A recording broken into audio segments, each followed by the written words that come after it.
இன்று 21/12/2025 திருப்பூர் தமிழ் அனைவருக்கும் இலக்கிய திருக்குறள் பண்ணையின் வணக்கம். டிசம்பர் மாதாந்திர நிகழ்வு நடைபெற்றது. தமிழ்த்தாய் வாழ்த்துடன் நிகழ்வு துவங்கியது. தமிழ் இலக்கிய பண்ணையின் செயலாளர் ரா. கார்த்திகேயன் ஐயா அவர்கள் வரவேற்புரை நிகழ்த்த, மதிப்புறு தலைவர் சுந்தரராஜ் அடிகளார் அவர்கள் தலைமை உரையாற்ற, மருத்துவர் மற்றும் தலைவர் திரு முத்துசாமி ஐயா அவர்கள் நோக்க உரை நிகழ்த்த, இன்றைய நிகழ்ச்சியின் தலைமை உரையை கவிஞர் அகரிஷி ஆலம்பா அவர்கள் நிகழ்த்தினார். தொடர்ந்து கவிதை நேரத்தில் சுனாமி ஆழி பேரலை என்ற தலைப்பிலே கவிஞர் மாரிமுத்து, கவிஞர் ஷா அப்பாஸ், கவிஞர் ரா. ரவிச்சந்திரன், முனைவர் தங்கவேலு ஐயா ஆகியோர் கவிதை வாசித்தார்கள். திருமதி தமிழ்ச்செல்வி பொங்கல் விழாவை பற்றி எடுத்துரைத்தார். அஜந்தா நாராயணசாமி ஐயா அவர்கள் திருக்குறள் சிந்தனைகளை பகிர்ந்தார். தேசத்தின் ஆணிவேர்கள் தலைப்பில் பாரத் ட்ரேடர்ஸ் மோகன்ராம் ஐயா அவர்கள் உரையாற்ற, நகைச்சுவை மருந்து என்ற தலைப்பிலே ரா. ரகுபதி ஐயா அவர்கள் அனைவரையும் சிரிக்க வைத்தார். அகரிஷி ஆலம்பாபா எழுதிய தமிழ் நீதி பகுதி 1 என்ற நூலை மருத்துவர் முத்துசாமி ஐயா வெளியிட, அஜந்தா நாராயணசுவாமி அவர்கள் பெற்றுக்கொண்டார்கள்.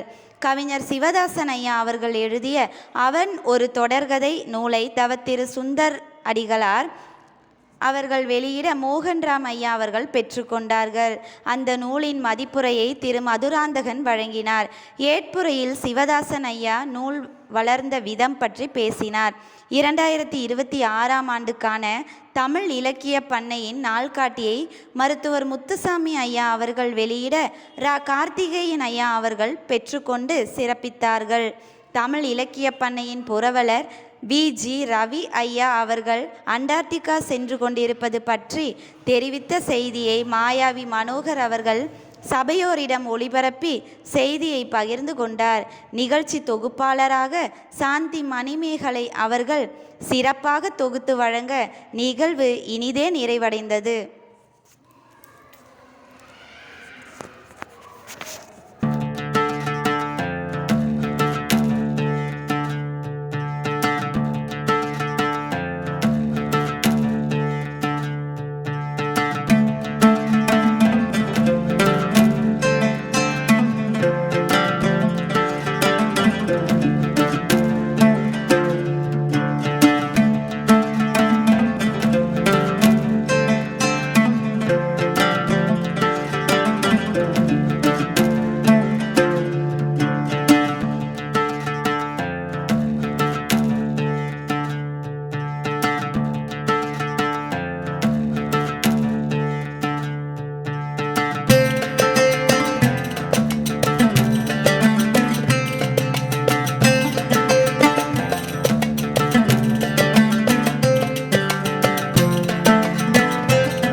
வழங்கியிருக்கும் மருத்துவர் ஐயா அவர்களை வருக வருக என வரவேற்கின்றோம்.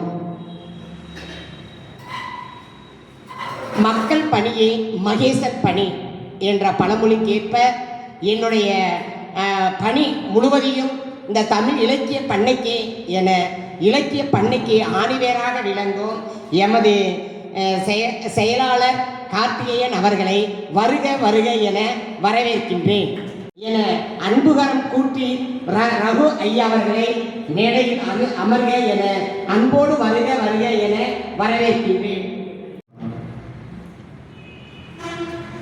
தலைமை உரையாற்ற இருக்கும் எங்களின் மதிப்புறு தலைவர் தவத்திரு சுந்தரராஜ அடியார் அவர்களையும், நோக்க உரையாற்ற இருக்கும் மருத்துவர் முத்துசாமி ஐயா அவர்களையும் வருக வருக என வரவேற்கின்றேன்.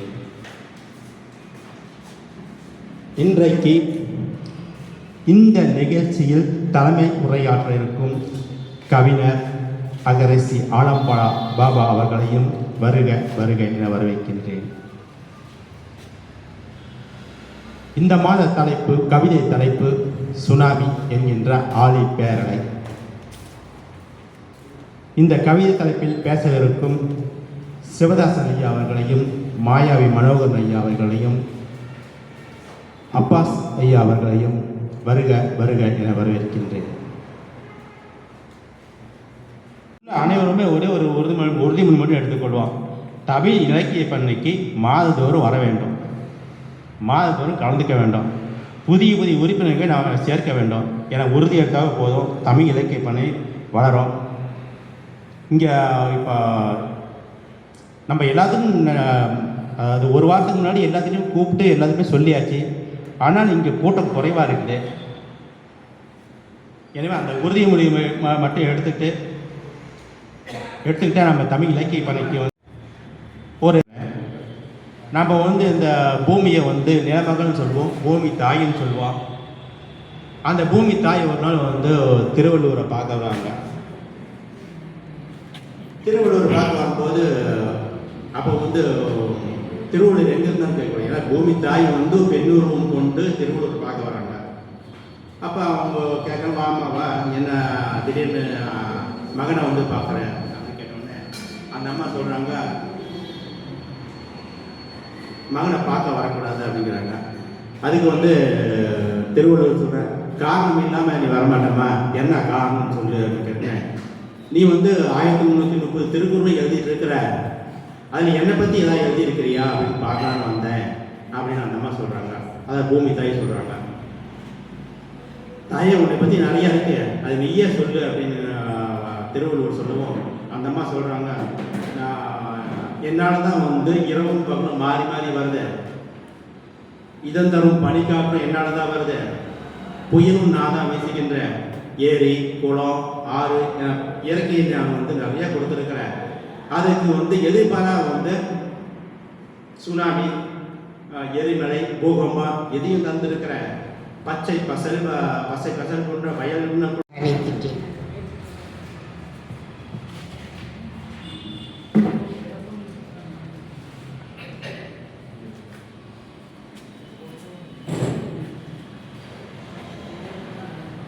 திருச்சிற்றம்பலம். உலகெல்லாம் உணர்ந்து ஓதற்கு அறியவன், நிலவுலாவிய நீர்மலி வேணியன், அலகில் சோதியன் அம்பலத்து ஆடுவான், மலர்ச்சிலம்படி வாழ்த்தி வணங்குவான்.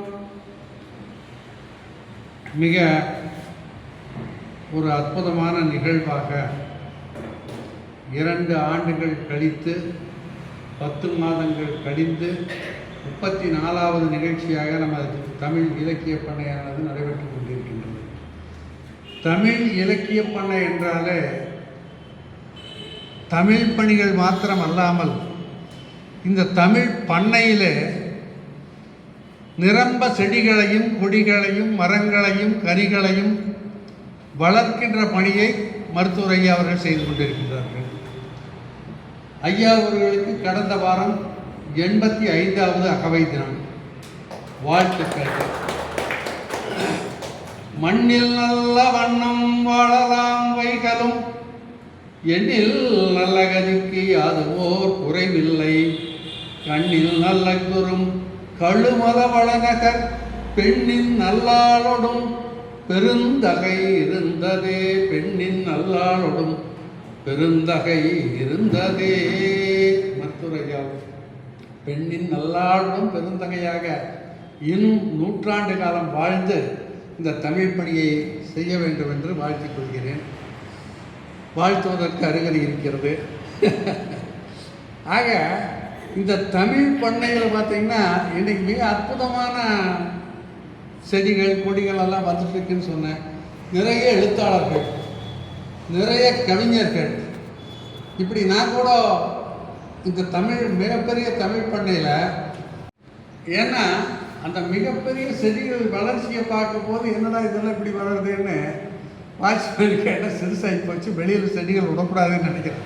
ஆனால் வெளியில் இருக்கிற அத்தனை பண்ணையிலிருந்து வந்து செடிகளை வாங்கிட்டு இருக்காங்க, தேடி வந்து வாங்குறாங்க ஒவ்வொருத்தரையும். ஆக இப்படிப்பட்ட ஒரு மிகப்பெரிய ஒரு தமிழ் பண்ணை, ஏன்னா இங்கே இருக்கிற செடி எல்லா பக்கம் போகுது, எல்லா பண்ணைகளுக்கும் போகுது, எல்லா பண்ணைகளையும் வளர்த்துது. ஆக இப்படிப்பட்ட பணியை செய்கின்ற இந்த தமிழ் இலக்கிய பண்ணை பல்லாண்டு காலம் இன்னும் வாழ வேண்டும், வளர வேண்டும். ஏனென்றால் இங்கே இப்போ இந்த மாதம் பார்த்தீங்கன்னா கொஞ்சம் நிறைய புதுசாக இருக்கிற தம்பிகளை எல்லாம் பார்க்குறோம். நான் இது வரைக்கும் இளைஞர்களை பார்க்கலையேன்னு ஒரு வருத்தத்தில் இருந்தேன். வயசான நாளைக்கு தான் வாரம் 4 பேர் பேசுகிறோம் போயிடுறோம். நான் உங்களையெல்லாம் பார்க்கும்போது ரொம்ப மகிழ்ச்சியாக இருக்குது. ஏன்னா உங்களை போன்றவர்கள் இந்த இலக்கிய பண்ணைக்கு வர வேணும், நிறைய தெரிஞ்சுக்கணும். இந்த உலகத்தில் வந்து கட்டுறது கைமண் அளவு, கல்லாதது உலக அளவு. அப்படி நாம் தெரிஞ்சுக்கணும். நம்ம எல்லாருமே தமிழ் படிச்சிருக்கிறோம், எல்லாம் படிச்சிருக்கிறோம், பல்வேறு மொழிகள் தெரிஞ்சவங்க இருக்காங்க. இப்போ திடீர்னு இப்போ ஐயா மாதிரி இருக்கிறவங்க ஒரு அரபில் இருக்கிற ஒரு எழுத்துக்களை கொண்டு வந்து ஒரு புத்தகத்தை நம்ம கையில் கொடுத்தாங்கன்னா தெரியலையேங்கிறோம். இப்போ நம்ம தாத்தா பாட்டிங்க அந்த காலத்தில் கைராக வைக்கும்போது பார்த்தீங்கன்னா என்னடா அவனுக்கு புத்தியில் கைராக வச்சுருக்கிறாங்கிறோம். இப்போ நமக்கு அந்த மொழி தெரியுதா? தெரியாது. இப்போ ஜெர்மனி இருக்குது, வெளிநாடுகள் இருக்குது. இந்த நாடுகளுக்கு போகிறவங்களே என்ன சொல்கிறான்னு அந்த நாட்டில் இருக்கிறவன் முதல் வந்து எங்கள் மொழியை படி, எங்கள் மொழியை படிச்சிங்கன்னா தான் அந்த நாட்டில் இருக்க முடியும். திருமணம் பண்ணிட்டு நம்ம நண்பர் பொண்ணை கூட்டிகிட்டு அங்கே போகும்போதே முதல்ல இங்கேயே வகுப்புக்கு போய் ஜெர்மனியெல்லாம் படித்து அங்கே போய் பரீட்சை எழுதி பாஸ் பண்ண ஒரு தான் அவங்களுக்கு அங்கே குடியுரிமை கொடுத்துருக்காங்க. அந்த தம்பி ஜெர்மனி நாட்டில் மிகப்பெரிய ஒரு நிலை ரோபோட் செய்கிறாரு கோயம்புத்தூர்கார். ஆக இப்படி எல்லா நாடுகளும் மொழிகள் வேண்டுமென்று ஆசைப்படுகின்ற நேரத்தில் நாம் இங்கே நமது மொழியை வளர்க்க வேண்டும் என்று ஆசைப்படுகிறோம். ஏன்னா இன்றைக்கி எல்லாம் அரசியலில் பார்த்திங்கன்னா என்னென்னவோ பேசுகிறான், என்னென்னவோ சொல்கிறான். ஏன்னா அவங்களுக்கு தேவை பதவி, நமக்கு ஒரு பதவி வேண்டாம். நமக்கு என்ன பதவி வேணும்? அதனால் அதைத்தான் திருவள்ளுவர் ரொம்ப அற்புதமாக சொன்னார். யாதானும் நாடாமல் ஊறாமல் என்னொருவன் சாந்துணையும் கல்லாத ஆறு. அந்த கல்விங்கிறது படித்த ஒருவனுக்கு தன்னுடைய நாடும் தன்னுடைய ஊரும் அல்லாமல் அவன் போகின்ற நாடுகளும் ஊர்களும் அவனுடைய நாடுகளும் ஊர்களும் அவனுக்கு சொந்தம். இப்போ படிச்சுட்டு வெளிநாட்டில் இருக்கிறவங்களுக்கு எல்லாருக்குமே அந்த நாடு அவங்களுக்கு சொந்தம். அமெரிக்காவுக்கு போனீங்கன்னா மிகப்பெரிய மருத்துவர்கள், விஞ்ஞானிகள். இப்போ இந்தியாவில் வந்து ராக்கெட் வர்றாங்கன்னா இந்தியா ராக்கெட் வர்றதுக்கு உண்டான அடிப்படை தத்துவங்கள் நிறைந்தது இன்றைக்கி தமிழ் படித்து தமிழ்நாட்டில் சாதாரண தமிழ் கல்வி படித்தவங்க. ஆக இப்படிப்பட்ட படித்தவர்கள் மத்தியில் இன்றைக்கி மிகச் சிறப்பாக நம்ம தமிழ் பண்ணி சென்று கொண்டிருக்கிறது. அப்படித்தான் கம்பர்கிட்ட போய் சோழமன்னன் சொன்னாரா, ஏய் சும்மா இருக்கணும், குறுக்குமார் பேசக்கூடாது, உனக்கு தமிழ் படிச்சிருக்கீங்க பேசக்கூடாதுன்னாரா. அவர் சொன்னார், மன்னமனும் நீயோ வளநாடு முகதோ உன்னை அறிந்தோ தமிழை கற்றேன். உன்னை பார்த்தையா படித்த தமிழ, நீதான் பெரிய அரசனா, எங்கே போனாலும் உழைச்சி கொள்ளையானார். என்னை விரைந்தேற்று கொள்ளாத வேந்து உண்டோ? நான் போனேன்னா அப்போ ஏற்றுக்குவான், அன்னைக்கு அரசவையில் எனக்கு இடம் கொடுப்பான். அப்படிப்பட்ட வேந்தர்கள் நிறைந்த நாடு இது, புறங்கேற்று கொள்ளாத கொம்புனர். ஆக கல்வியினுடைய அருமை நம்ம எவ்வளோக்கு எவ்வளோ படிச்சிருக்கிறோமோ அந்த அளவுக்கு நமக்கு சிறப்பு கிடைக்கும். நான் ஆசைப்படுறதுன்னா திருக்குறள் ஆசைப்படுறேன். வள்ளலாருடைய திரு அருட்பு ஆசைப்படுறேன், திருவாசகம் ஆசைப்படுறேன். தமிழில் பார்த்தீங்கன்னா ஆன்மீக இலக்கியத்தில் வந்து எனக்கு முழுக்க முழுக்க உடன்பாடு உள்ள ஒரு நூல் வந்து திருவாசகம் என்னுடைய ஆன்மீகத்துக்கு. ஏன்னா எல்லோரும் ஒவ்வொருத்தரும் ஒவ்வொரு நாளும் இருப்பாங்க, ஒவ்வொருத்தர் நூல்கள் பிடிப்பாங்க, ஒவ்வொரு ஆசைப்படுவாங்க. ஆனால் என்னுடைய ஆசை தான் அது. ஆக அப்படிப்பட்ட ஆசையை நிறைவேற்றுறவரும் ஐயா வந்து நமக்கு நிறைய சொல்லிட்டு இருக்காரு. அவரையும் வாழ்த்துறேன். அடுத்தது பார்த்தீங்கன்னா திருமங்கையாழ்வார் வந்து கணிக்கண்ணன்கிற அரசவையில் இருக்கார், அந்த அரசவையில் இருக்கார். அப்போது அந்த கணிக்கண்ணன் என்னடா நீ பாட்டில் அது வர்ற போகிற சும்மா பெருமாள் பேசிகிட்டே இருக்கேன்னாரு. அப்போ தான் கணிக்கண்ணன் சொன்னார், இந்த திருமங்கையாழ்வார் சொன்னார், கணிக்கண்ணன் கோவென்றான். கணிக்கண்ணன் என்ன சொல்கிறான்? பொய்யா நீங்கிறான். காமரு பூங்கச்சி மணிவண்ணா நீங்கே இராது. மணிவண்ணன்னா பெருமாள். நான் பெருமாளை பேசுறதுக்காக நீ வெளியே போன்னு சொல்கிறேன். தீங்கியாக உட்காந்துருக்கிற துணிவுடனே சென்னா புலவன் ஞான் சொல்கின்றேன், சென்னா புலவன் ஞான் சொல்கின்றேன், நீயும் முத்தன் பைனாக பாய் சுருட்டிக்கொள். படுத்திருக்காரு நாயபாம்பு, அந்த பாம்பை சொல்லிட்டு வாயே போதா, இவங்கிட்ட நமக்கு என்ன வேலையிட்டாரு. ஆக இப்படிப்பட்ட அறிவுமிக்கவர்கள் ஐயா பார்த்தீங்கன்னா திருக்குறள் எங்கே பார்த்தாலும் பேசுகிறாரு, எங்கே பார்த்தாலும் சொல்கிறாங்க. அப்படிப்பட்ட திருக்குறள் வேந்தர்கள் தான் இந்த அவையில் இருக்கிறாங்க. ஆக இப்படிப்பட்டவர்களோடு இணைந்து இதுவரைக்கும் செயல்பட நமக்கு வாய்ப்பளித்த மருத்துவர் ஐயா அவர்களுக்கு நன்றியையும் வணக்கத்தையும் தெரிவித்துக் கொள்கிறேன். ஐயா அவர்களுடைய அகவை தினத்துக்கு எங்கள் திருமணத்தின் சார்பாக வாழ்த்தை தெரிவித்துக் கொள்கிறோம். நன்றி.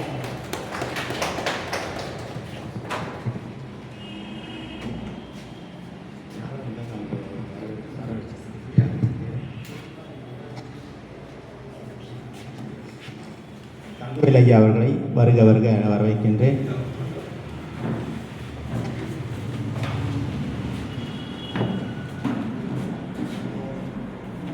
மோகன் ஐயா அவர்களையும் வருக வருக என வரவேற்கின்றேன்.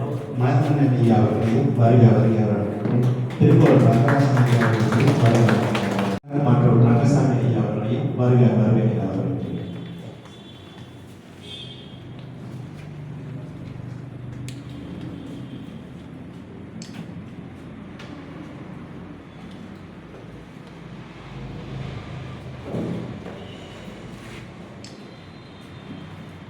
இந்த புத்தகங்களை ஐயா அவர்களுக்கு நான் திருமணத்தின் சார்பாக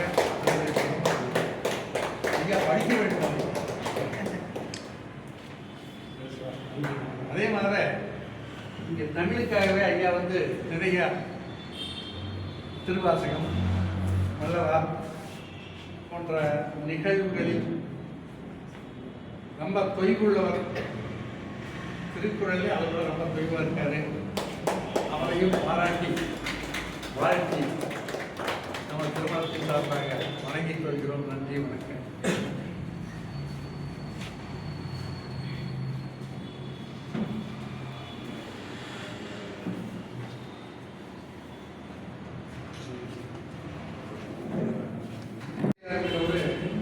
அது உரையோட வெளியிட்டிருக்காரு. அதைத்தான் நான் படிச்சிருக்கேன். இந்த பாடல்களால் நல்லா வந்துருக்கேன். இது இப்போ வந்து அச்சில் வந்திருக்கு. 2 பகுதி அச்சில் இருக்கு. தேவைப்படுறவங்க வாங்கிக்கலாம். அன்னைக்கு காவலர்னு சொன்னீங்க இல்லைங்க, நீங்கள் பாதுகாவலர். காவலர் கிடையாது, பாதுகாவலர். அதில் அழகிய மலர்கள் செடிகள் பூத்து குலுங்கி வெளியே மக்கள் எடுத்து செல்கிறார் அப்படின்ற அந்த பெருமை உங்களுக்கே சாரும். அவ்வளோ வளமையான ஒரு பூச்செடி வளருதுன்னா அது நல்ல ஆரோக்கியமாக இருக்கணும், செழுமை நிறைந்த வளமான செடியாக இருக்கணும். அவ்வளோ வளமையான செடிகள் எல்லாமே தமிழ் இலக்கிய பண்ணையிலிருந்து எடுத்துகிட்டு போகிறாங்க அப்படின்னா கட்டாயம் மருத்துவர் ஐயாவுக்கும் தவத்திரு ஐயா சுந்தரராஜ் ஐயா அடிகளுக்கே சாரும். நன்றிங்க ஐயா. ஐயாவுக்கு நீங்கள் மருத்துவர் ஐயாவுக்கு ஒரு அன்பு கட்டளை கொடுத்தீங்க. கட்டாயம் அந்த புத்தகத்தை ஐயா படிப்பாருங்கய்யா. ஐயா சார்பில் நான் உங்கள்கிட்ட சொல்லிடுறேங்க. நீங்கள் பேசியமைக்கு மிக்க நன்றியா. நிறைய இளைஞர்களை பார்த்தீங்க, சந்தோஷப்பட்டீங்க. அந்த இளைஞர்கள் தொடர்ந்து வருவாங்க. நீங்கள்லாம் இந்தியாவுடைய வருங்கால தூண்கள். தமிழுடைய இலக்கிய பண்ணையின் வேர்கள் நீங்கள்லாம் கட்டாயம் அத்தனை பேர் வாங்க. உங்களை வருக வருக என நான் வரவேற்கின்றேன். அதுக்கடுத்து எமது மருத்துவ ஐயா, அதாவது தன்னுடைய சேவை மருத்துவ சேவை, ஆங்கிலம் படித்தவர். நம்ம எந்த மொழியில் படித்தோமோ நம்ம என்ற அன்போடு இலக்கிய பண்ணையின் சார்பாக அழைக்கின்றோம். தமிழ்ச்செல்வி அவர்களை வருக வருக என வரவேற்கின்றேன்.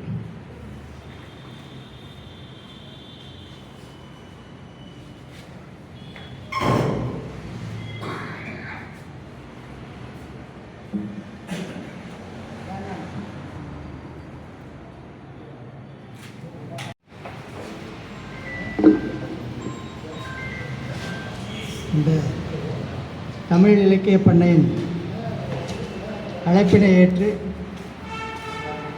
எங்களையெல்லாம்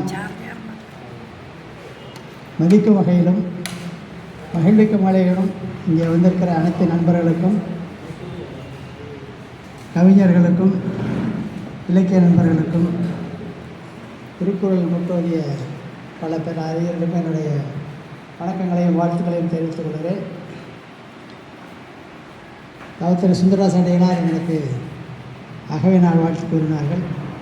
ஒரு அழகிய காவி பொன்னாடையை போற்றினார்கள். அதற்கு என்னுடைய மகிழ்ச்சியையும் நன்றியையும் தெரிவித்துக் கொள்கிறேன்.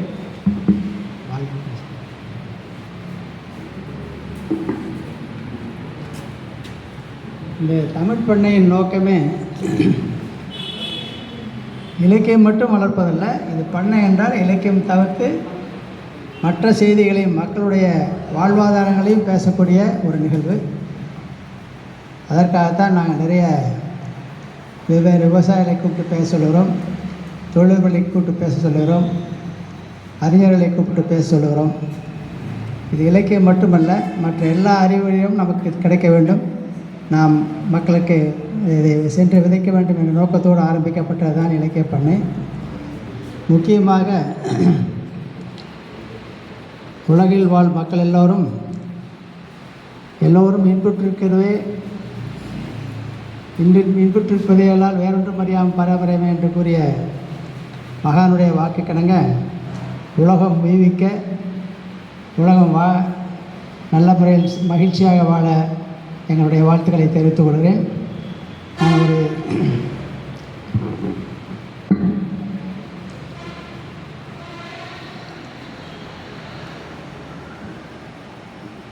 நல்ல நோக்கங்களை, நல்ல கருத்துக்களை மக்களிடையே பரப்ப வேண்டும் என்ற ஆர்வத்தோடு ஆரம்பிக்கப்பட்ட இந்த இலக்கிய பண்ணையில் இன்று நிறைய புதிய நண்பர்கள் வந்து அமர்ந்திருக்கிறார்கள். தயவுசெய்து உங்களை நீங்களே அறிமுகப்படுத்திக் கொண்டால் நன்றாக இருக்கும் என்று கேட்டுக்கொள்கிறேன். ஐயா கணேஷ் அவர்கள்.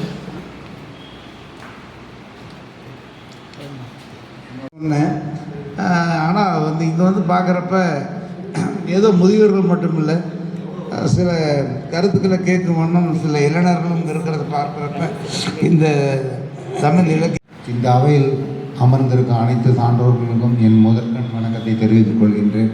நான் ரவிச்சந்திரன், மேட்டுப்பாளையத்தில் வந்துள்ள முன்னாள் இராணுவ வீரர்.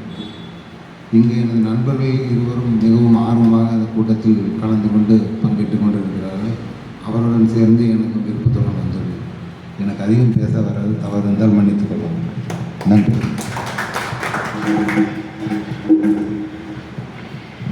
உங்களுக்கெல்லாம் என்னுடைய நன்றி. சம்பாதித்து சேர்க்கும் செல்வம் எல்லாம் நிலைக்காது போகும்போது மட்டுமல்ல, அது போகும்போது நம்மை மேலும் பலமுறை அள வைத்து கொண்டு போகும்.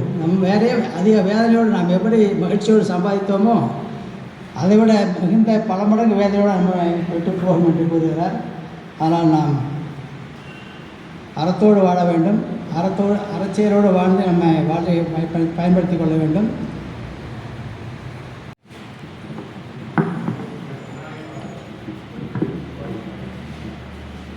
அன்பை வளர்க்கும் தாய்மொழி வாழ்க,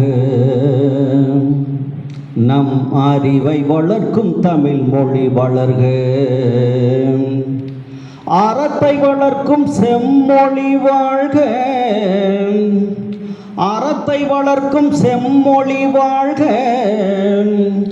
நம் உறவை வளர்க்கும் செந்தமிழ் வளர்க, நம் உறவை வளர்க்கும் செந்தமிழ் வளர்க.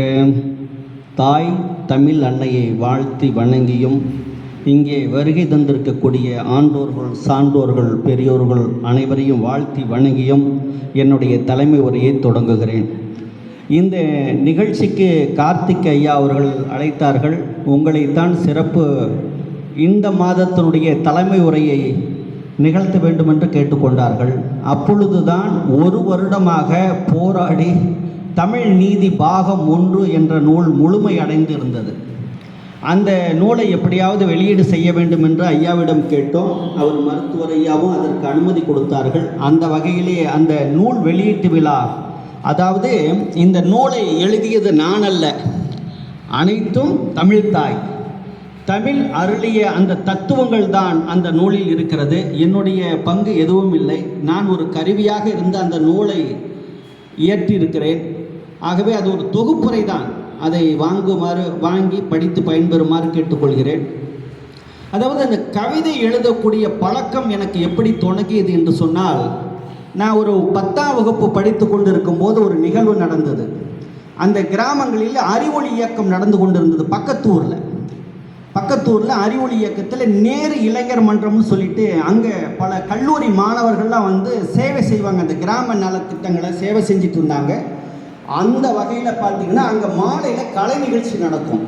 கலை நிகழ்ச்சி நடக்கும்போது என்னோடு படிக்கக்கூடிய அந்த ஊர் மாணவர்கள் என்ன செய்வாங்கன்னு சொன்னால், சினிமா பாடல்கள் பாடிட்டு இருப்பாங்க. அப்போது வந்து கமலஹாசன் படம் ராஜா கைய வச்சா ராங்கா போனதில்லைன்னு பாடுவாங்க. அப்புறம் என்னோட ஒரு சக தோழி ஜேங்கிற இன்செல்ல ஒரு மாணவி படிச்சுட்டு இருப்பாங்க. காதலுக்கு ஜே, இப்படித்தான் பாடிட்டு இருந்தாங்க. அங்கே இருக்கக்கூடிய பெரியவர்கள் முளைச்சி 3 இன வரல, இந்த பையன் என்னமா பாடுறாடுங்க பாரு அப்படின்னு சொல்லிட்டு இருந்தாங்க. அப்போது எனக்கு அப்போ தான் தோணுச்சு, நாம் ஏன் சொந்தமாக எழுதி பாடலாமே அப்படிங்கிற எண்ணம் வந்தது. அப்போது அரசு பள்ளியில் நான் படித்ததுனால தினம் ஒரு மாணவன் வந்து ஒரு திருக்குறள் சொல்லணும். தினம் காலையில் ப்ரேயரில் ஒரு மாணவன் வந்து ஒரு திருக்குறள் சொல்லணும். அப்படி எனக்கு வந்து திருக்குறள் வந்து துப்பாருக்கு துப்பாயே அந்த குறளை சொன்னேன். அப்போ ஏன் மலையை பற்றி நம்ம எழுதக்கூடாது? கிராமத்துக்கு மழை தானே அவசியம். இப்போ மலையை பற்றி எழுதணும். நான் ரொம்ப வறுமை கோட்டில் இருக்கிறதுனால சனி ஞாயிற்றுக்கிழமை மலைக்கு போய் கொல்லிமலையில் தான் விறகு சுமந்து தான் நான் படித்தேன். கொல்லிமலைக்குள்ளே தான் கிடப்பேன். கொல்லிமலை தான் என்னுடைய பூர்வீகம் கூட. அந்த கொல்லிமலைக்குள்ளே விறகு பொறுக்கிட்டு வான்வெளியை பார்க்குறேன், மேகங்களை பார்க்குறையே இந்த மலையை பற்றி பாட்டு எழுதலாம். அப்படிங்கும்போது முதல் வரி, உன்னோடு நானும் என்னோடு நீயும் விளையாட பாபா மலையே. இந்த பாடல் தான் முதல் பாடல், முதல் கவிதை.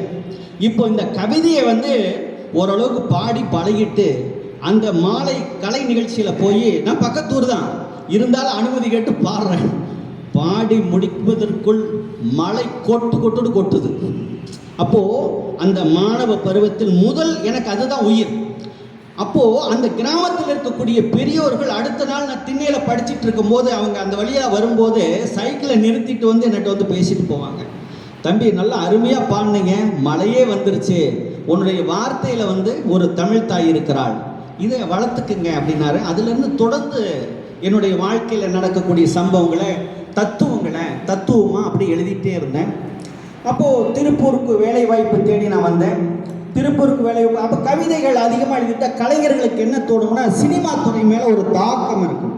சினிமா துறைக்கு போகலாம் அப்படின்னு நினைக்கும் போது நான் பெஸ்ட் இன்டர்நேஷனலில் வேலை செஞ்சேன். அவர் பெஸ்ட் ராமசாமி பெரிய கவுண்டர் பொண்ணுன்னு படம் எடுத்திருந்தார். அப்போ அவரை போய் பார்த்து, ஐயா எனக்கு சினிமாவில் வேலையை ஏதோ ஒரு வாய்ப்பு வாங்கி கொடுங்க அப்படின்னு. அவர் என்னை மேலைங்களையும் பார்த்துட்டு, உனக்கு பணம் இருக்கா அப்படின்னு கேட்டார். ராமரும் மனிதர்கள் தான், அவர்கள் யாரும் தங்களை வணங்கச் சொல்லவில்லை, எல்லோரையும் சமமாக பாவித்து வாழ்ந்து காட்டினார்கள் என்பதைத்தான் குரானும் பைபிளும் வேதங்களும் இடதங்களும் இந்த அறிவுண்மையைத்தானே வலியுறுத்துகின்றன. இது புரியாமல் நல்ல மனிதர்களை சிலையாக்கி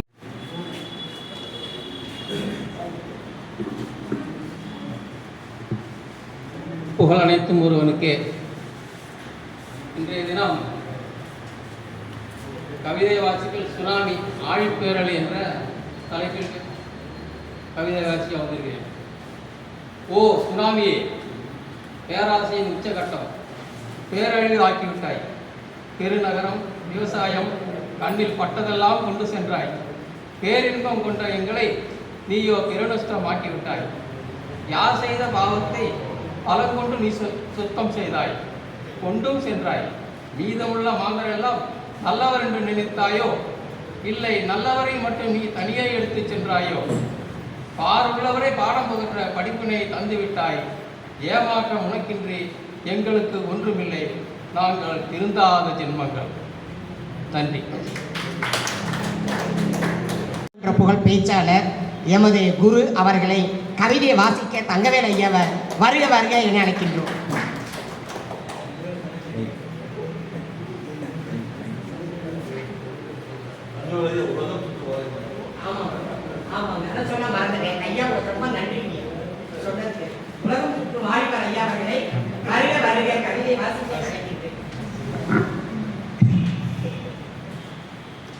சுனாமிங்கிற தலைப்பு கொடுத்துருக்கீங்க.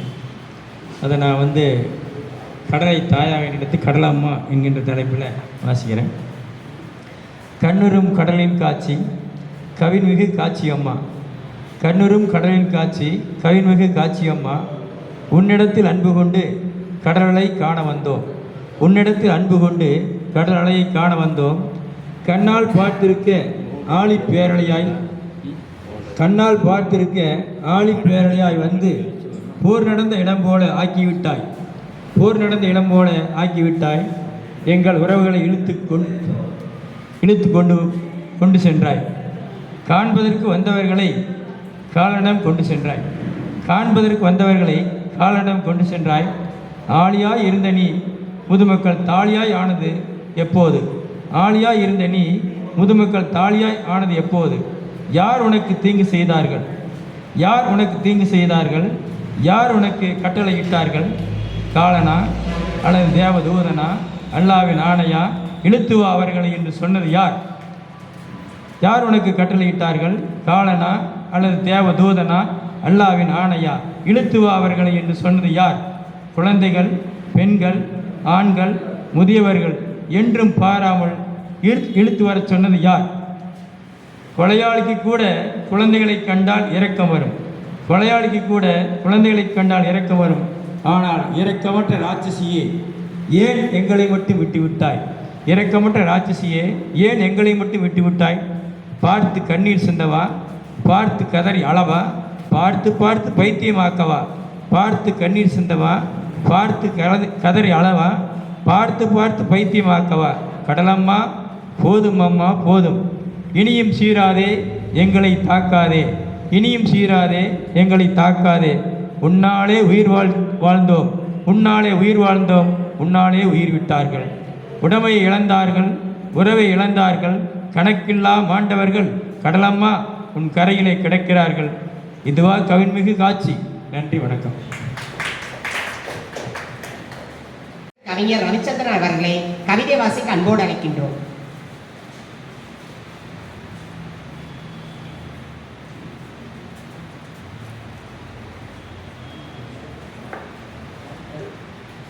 பூமி பங்கை 4ஆக்கி 3 பங்கை எடுத்துக்கொண்டார். மீதமுள்ள நிலப்பரப்பில்களுக்கு வாழ்வளித்தார். தீராத பசியில் மீண்டும் எங்களை சீண்டுகிறார். சுனாமி என்ற பெயர் கொண்டு பேரழிவு பெருந்துயரும் தீராத கோபத்துடன் ஆண்டுக்கு ஒரு பெயர் கொண்டு அடிக்கடி வந்து சேர்கிறார். என் தேவை எதுவென்று தெரியாத மீதமுள்ள மனிதன்.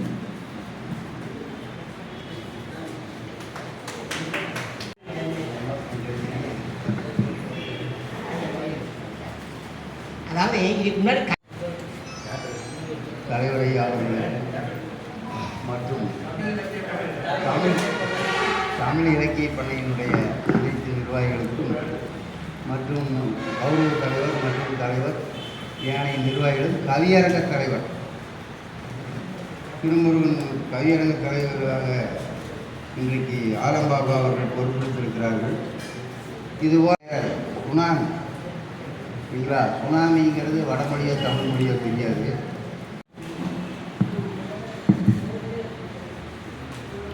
அவையோர் அனைவருக்கும் வணக்கம். பொங்கல் விழா, பொங்கலோ பொங்கல் என்று சொல்லும் போதே நம்மளுக்கெல்லாம் ஒரு மிக்க மகிழ்ச்சி. எந்த விழாவையும் நம்ம அப்படி சொல்ல மாட்டோம். கண்டிப்பாக சொல்லுவோம், தீபாவளி தீபாவளி சொல்ல மாட்டோம். சரிங்களா? ஆனால் பொங்கல் சொல்லும்போது பொங்கலோ பொங்கல் இல்லாமல் ரொம்ப மகிழ்ச்சியாக சொல்லக்கூடிய ஒரு விழா தான் பொங்கல் விழா. இது விவசாயிகளின் ஒரு பொன்னாள், இணக்கத்தின் விழா, அறுவடை திருநாள் அல்லது மகா சங்கராந்தி என்று நாம் பல பேர்களோடு இந்த விழாவை நம்ம சொல்லிக்கொண்டு வருகிறோம். ஆனால் சோழர் காலத்தில் பொங்கலுக்கு வந்து என்ன பேர் வச்சிருக்காங்க அப்படின்னா, ராஜேந்திர சோழர் காலத்தில் திருவெற்றியூர் கல்வெட்டில் பொங்கல் விழாக்கு என்ன பேர் அப்படின்னா பதியீட்டு விழா. பதியீடு என்றால் முதல் அறுவடையாகும். பதியீடு என்றால் முதல் அறுவடையாகும். அதே போல பார்த்தீங்கன்னா இந்த கங்கை கொண்ட ராஜேந்திர சோழன் அவரோட கால கல்வெட்டில் என்ன சொல்றாங்க அப்படின்னு பார்த்தீங்கன்னா, பொங்கலுக்கு மகாட சங்கர மணப்பெரும்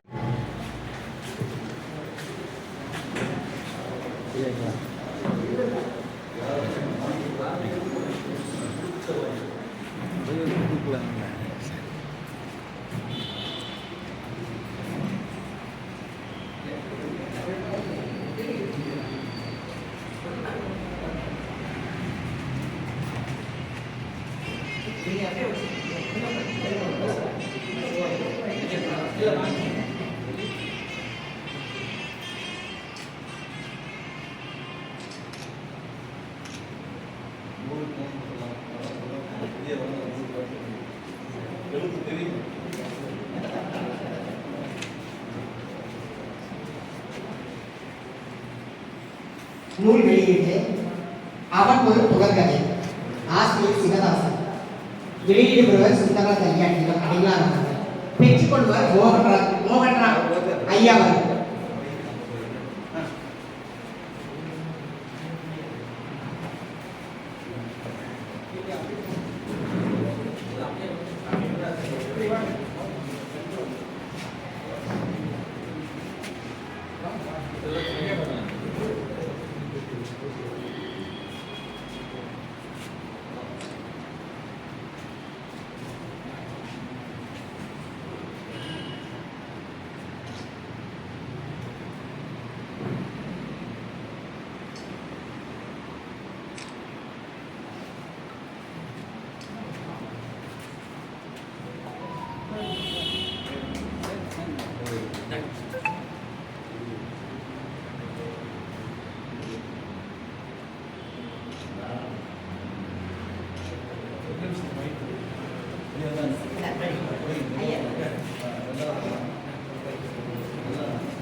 திருச்சிற்றம்பலம்.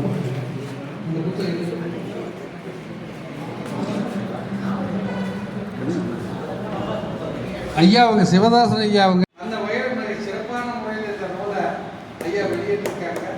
அவர் பல்லாண்டு வாழ வாழ்த்து இன்னும் எதுவாக திருப்பூரை பற்றி அவரை பற்றி எல்லா நூற்றையும் வெளிவர வாழ்த்து விடைபெறுகிறீர்கள். ஐயா வந்திருக்காங்க. உங்களுக்கு போகணும், அதனால் எல்லா திட்டமும் வணங்கி வழிவிட கேட்டுக்கொள்கிறேன். அஜய நாராயணசுவாமி ஐயா அவர்களை பேச அழைக்கின்றேன்.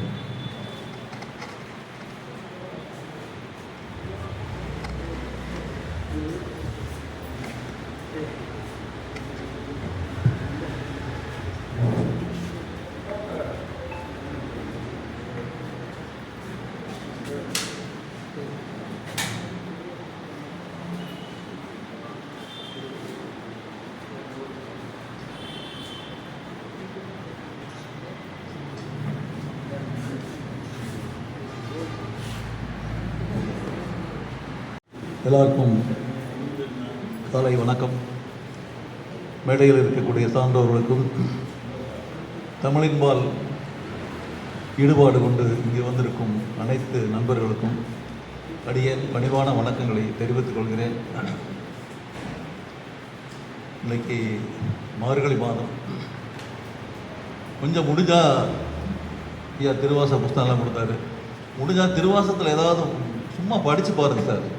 அந்த மாதிரி கோயிலுக்கு போகிறோம், சாமி போடுறோம், இறைவனுக்கும் நமக்கும் ஒரு கனெக்ஷன் கொடுக்கறது திருவாசகம். வாய்ப்பு இருந்ததுன்னா ஏதாவது ஒரு பாட்டாக படிங்க. இருந்தாலும் நான் ஒரு பாட்டு சொல்லி ஆரம்பிக்கிறேன். மார்கழி மாதம் திருவம்பாவை பாட்டு ஏதாவது ஒரு பாட்டு சொல்லி ஆரம்பிக்கலாம். இறைவன் தோழனாக வருகிறான், தொண்டனாக வருகிறான், அடியாருக்கு அடியவனாக வருகிறான், அடியாருக்காக இறங்கி வருகிறான் என்பதுதான் மணிவாசகருடைய அவருடைய உணர்வுகளும் அவருடைய அனுபவங்களும் இறைவன் எவ்வளவு வேண்டுமானாலும் இறங்கி வருவான். பிட்டுக்கு மண் சுமந்து பிறம்படிப்படுவதை விட இனி கீழே வர முடியாது, அவ்வளவு தூரம் வந்தார். அந்த இருந்தாலும் ஒரு பாட்டு பாடுறேன். பிட்டுக்கு மண் சுமந்து பிறம்படிப்பட்டதாக ரொம்ப அழுதழுத்து பாடுறாரு. இருந்தாலும் வேறு இன்னொரு நல்ல பாட்டு, சிந்தனைக்குரிய பாட்டு, வாய்ப்பு இருந்தால் பாருங்கள். இப்போ திருவம்பாவையில் 10வது பாட்டு. இளைஞர்கள்லாம் எங்கே படிக்கிறீங்களா எனக்கு ஒன்றும் புரியல. முடிஞ்சால் திருவாசகம் திருவம்பாவை வாய்ப்பு இருந்தால் சும்மா படித்து பாருங்கள்.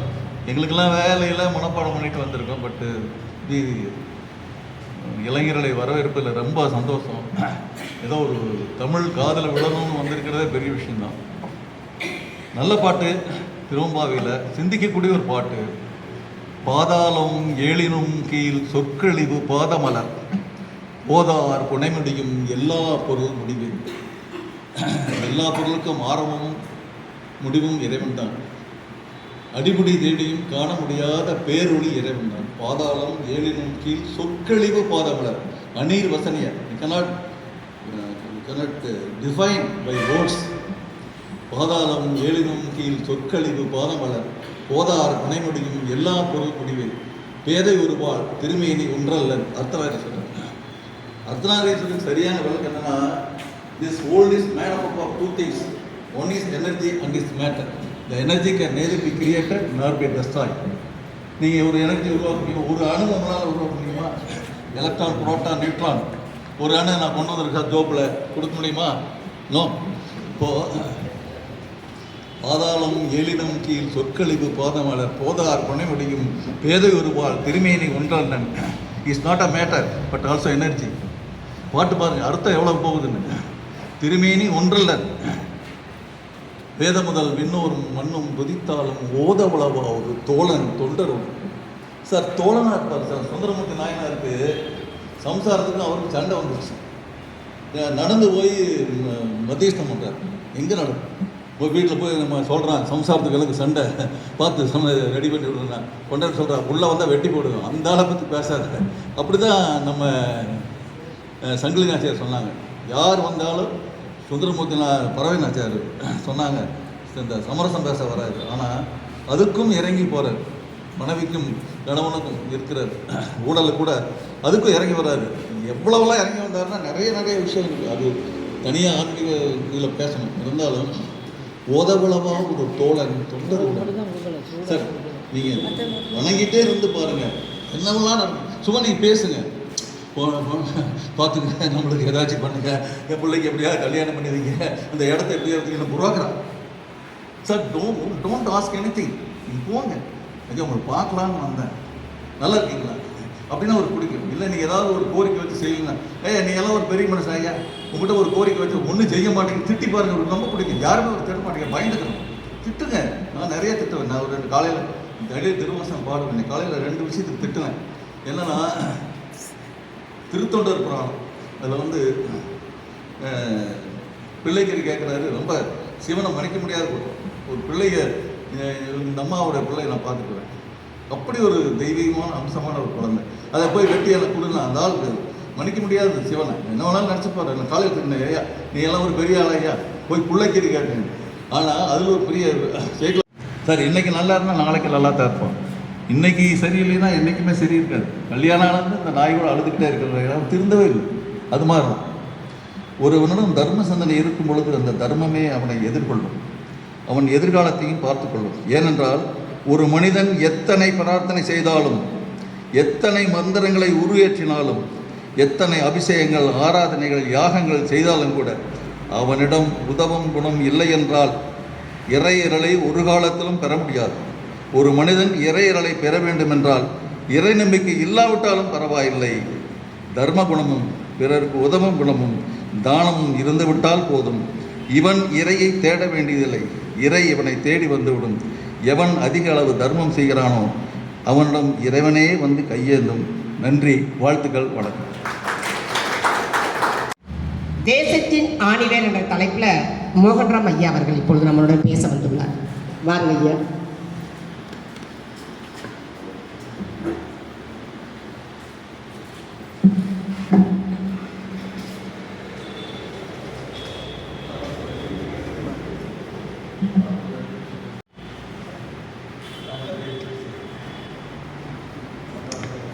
தொடர்ந்து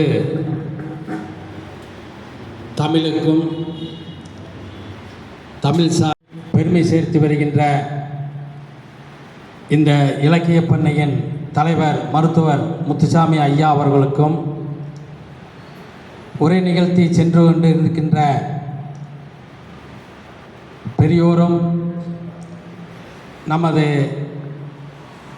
பண்ணையின் இணை தலைவராகவும் அருளாசி வெளிகின்ற சுந்தரராஜ் அடிகளார் அவர்களுக்கும் ஒரு சுறுசுறுப்பாக ஒரு உணர்ச்சி மிகு உரையாற்றி அமர்ந்து கொண்டிருக்கிற ஆலம் பாபா அவர்களுக்கும் எனது பள்ளித்தோழர் காப்பீட்டுத்துறை சேர்ந்த நண்பர் ரகுபதி அவர்களுக்கும் இந்த பண்ணையின் இணைந்து செயலாற்றி கொண்டிருக்கின்ற கார்த்திகேயன் ஐயா, சாந்தி ஆசிரியை அவர்களுக்கும் தொன்றுதற்கு இந்த இலக்கிய பண்ணைக்கு மெருகூற்றி கொண்டிருக்கின்ற மக்கள் மாமன்ற உறுப்பினர்களாகிய மாரிமுத்து மற்றும் எங்களை வழிநடத்தி கொண்டிருக்கின்ற ஆசான் முனைவர் பேராசிரியர் தங்கவேல் ஐயா அவர்களுக்கும் தாய் தமிழ் பள்ளியின் ஆசிரியராக பணியாற்றி கொண்டிருக்கின்ற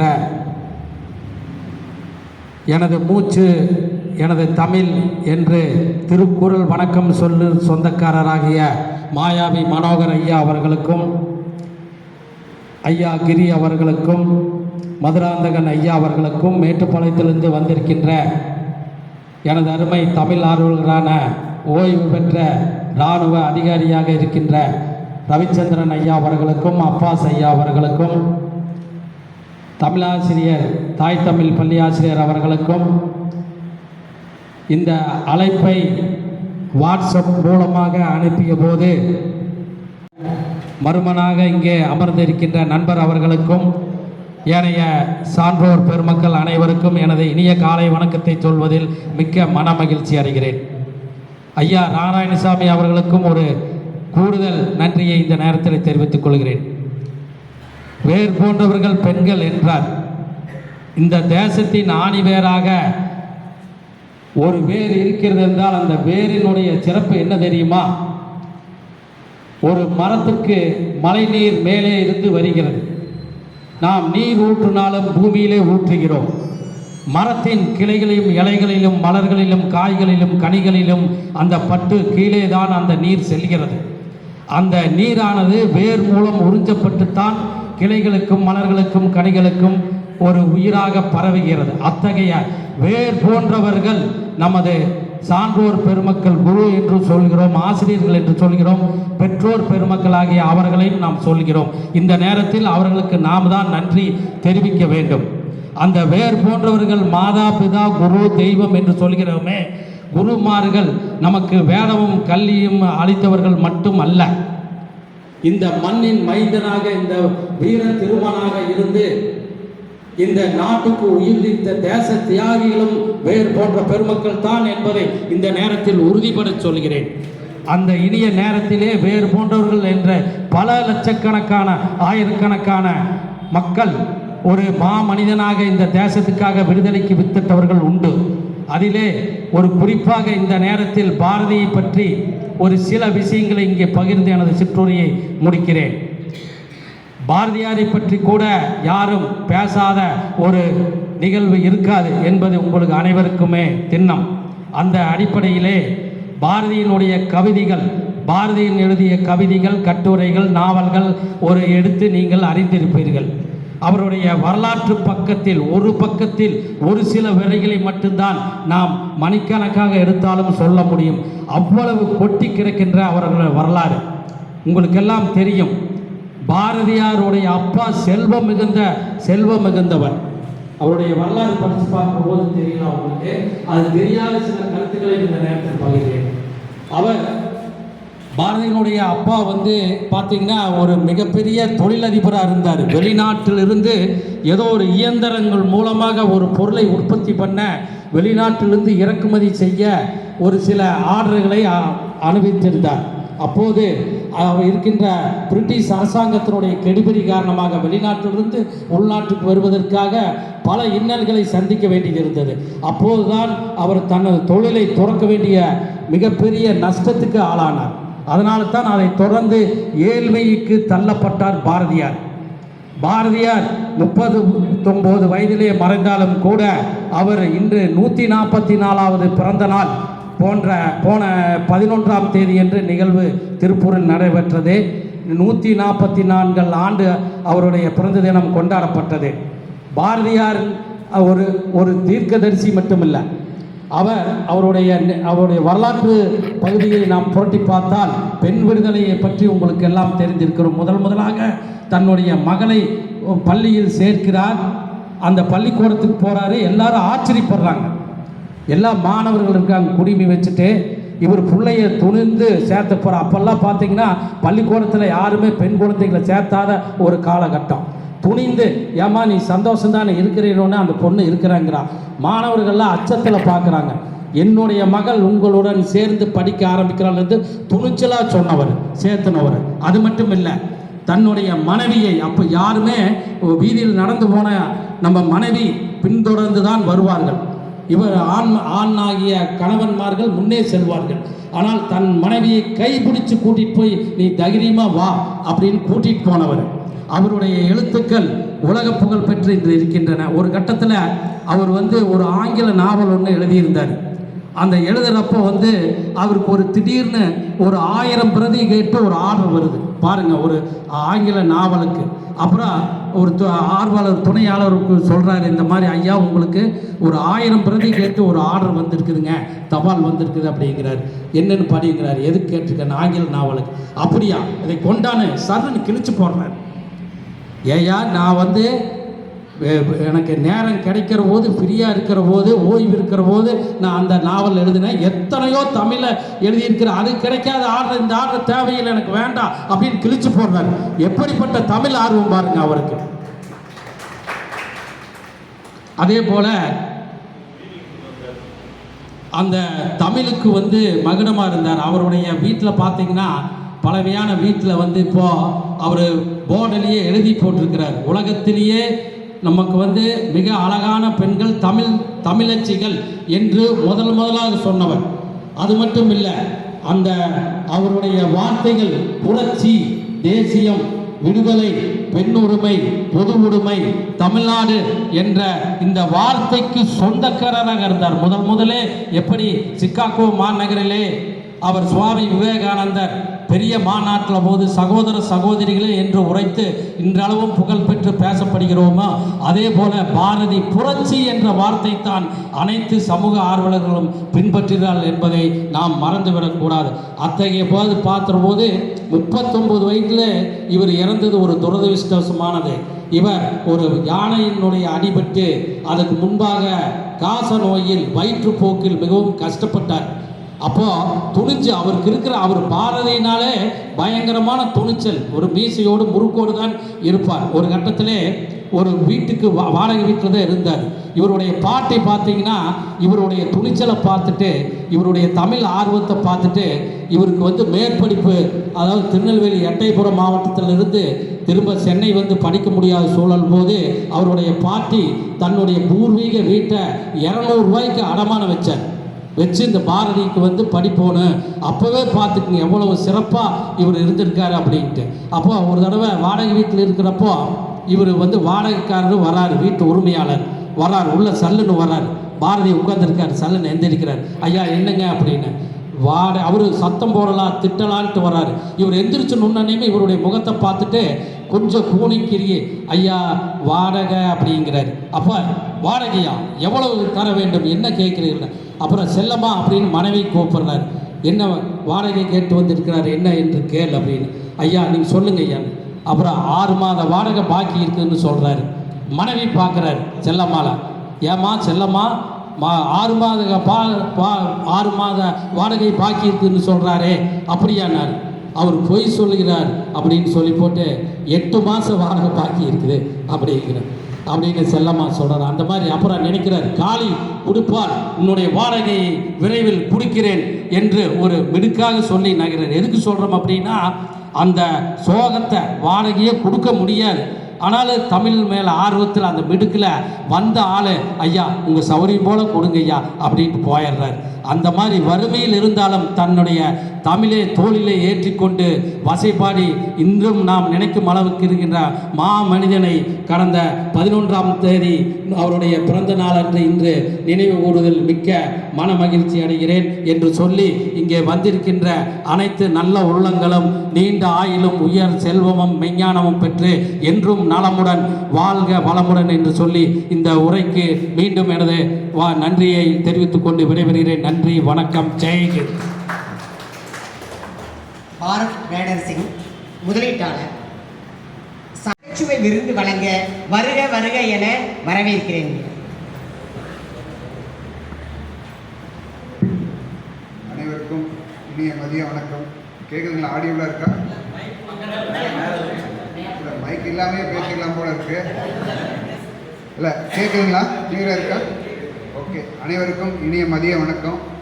இந்த தமிழ் இலக்கிய பண்ணையில் விதைக்கப்பட்ட சிறு நாற்று நான் இன்றைக்கி தான் உள்ளே வரேன்.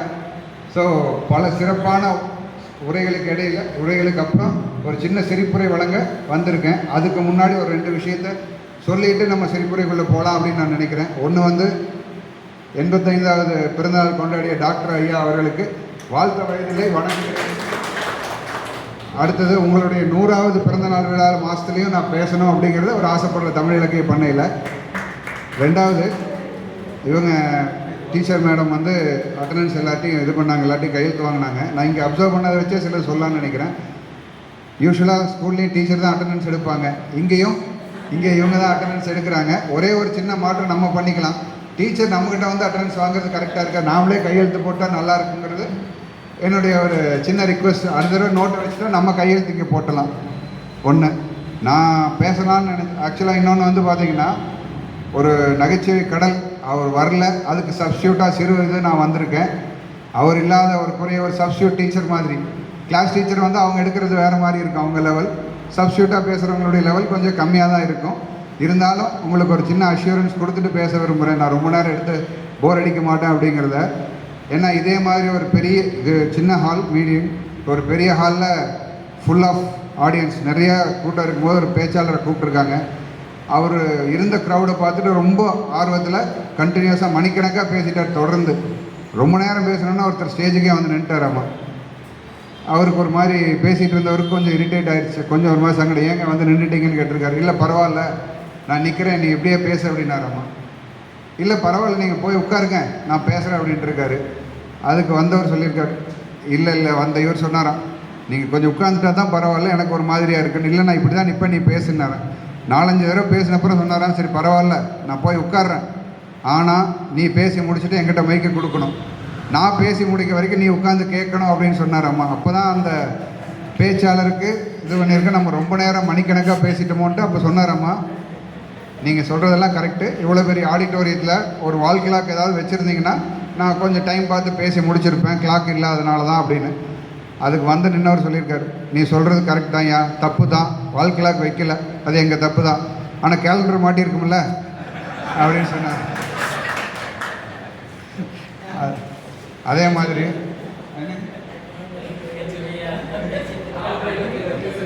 ஓகே அப்புறம் நான் நினச்சிட்டு வந்தது வேறு, எனக்கு இந்த ஃப்ளோர்லேயே நிறையா பேசுகிறதுக்கு வாய்ப்பு கொடுத்துட்டாங்க எல்லோரும், அதை வச்சே பேசிடலாம், நம்ம சொல்கிறத எப்போ வேணாலும் சொல்லிக்கலாம். இப்போ பேசுனவங்களுக்கு இங்கேயே பதில் சொல்கிற மாதிரி இருந்தால் நல்லா இருக்கும்ன்ட்டு சின்ன நகைச்சுவைகளோடு இதுக்கானதுக்கு வந்துடுறேன். ஒன்று, நாகேஷ் ஒரே வார்த்தையில் சிரிக்க வச்சு தான் வேற ஒரு இதில் சொன்னாங்க. நான் அந்த படம்லாம் பார்க்கல, என்ன படம்னு தெரியல. அதில் நாகேஷ் டாக்டராக நடிப்பாரம்மா. அப்போ ஒருத்தர் வருவார், வந்தோடனே நாகேஷ் கேட்டாராம், நீங்கள் யார் அப்படின்னு. டாக்டர் நான் தான் உங்களுடைய பழைய பேஷண்ட் அப்படின்னு சொல்லியிருக்காரு. அதுக்கு நாகேஷ் சொன்னாராம், இருக்க முடியாது. என்னங்க தெரியல, படம் தெரியல, இருக்க முடியாது அப்படின்னு சொன்னாராம்மா. இது அதே மாதிரி ஒரு பொண்ணு அப்பா கிட்ட அம்மாட்ட சொல்லியிருக்கேன், அம்மா கேட்டிருக்கேன், ஏண்டி மாப்பிள்ளை பையனை பிடிக்கலைங்கிறேன்னு.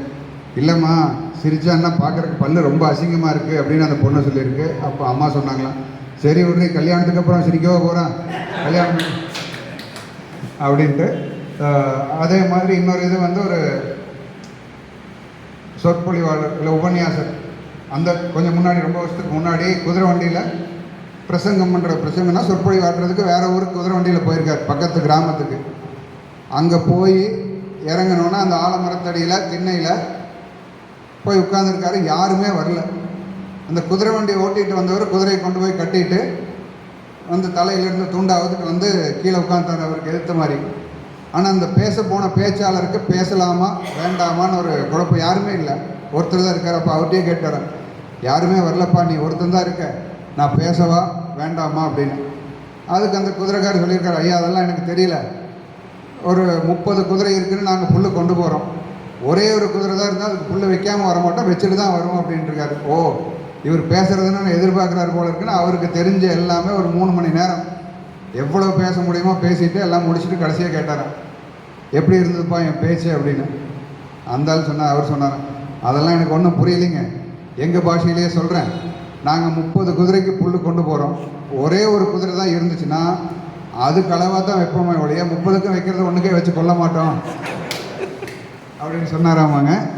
என்னோட நான் ப்ரிப்பேர் பண்ணி நினச்சிருந்ததை விட்டுட்டு இங்கேருந்து சொல்கிறதுக்கு சொல்லிடுறேன். சாமி அவங்க பேர், அவங்க பேசும்போது என்ன சொன்னார்னா, ஜெர்மன் வேறு கண்ட்ரீஸ்க்கெல்லாம் போனால் அவங்க லாங்குவேஜை கற்றுக்கிட்டா தான் குடியுரிமை தருவாங்கன்னு. எந்த கண்ட்ரியிலேருந்து இங்கே வந்தால் எந்த லாங்குவேஜ் கற்றுக்கலினாலும் குடியுரிமை கொடுக்குறது ஒரே மாநிலம் நம்ம ஸ்டேட் தான், குடியுரிமை. அதே மாதிரி பார்த்தீங்கன்னா பேசும்போது சொன்னாங்க, ஒருத்தர் இன்வைட் பண்ணும்போது உங்களை தலைமையுரை ஏற்றுக்கொள்ளுமாறு அழைக்கிறேன் அப்படின்னு.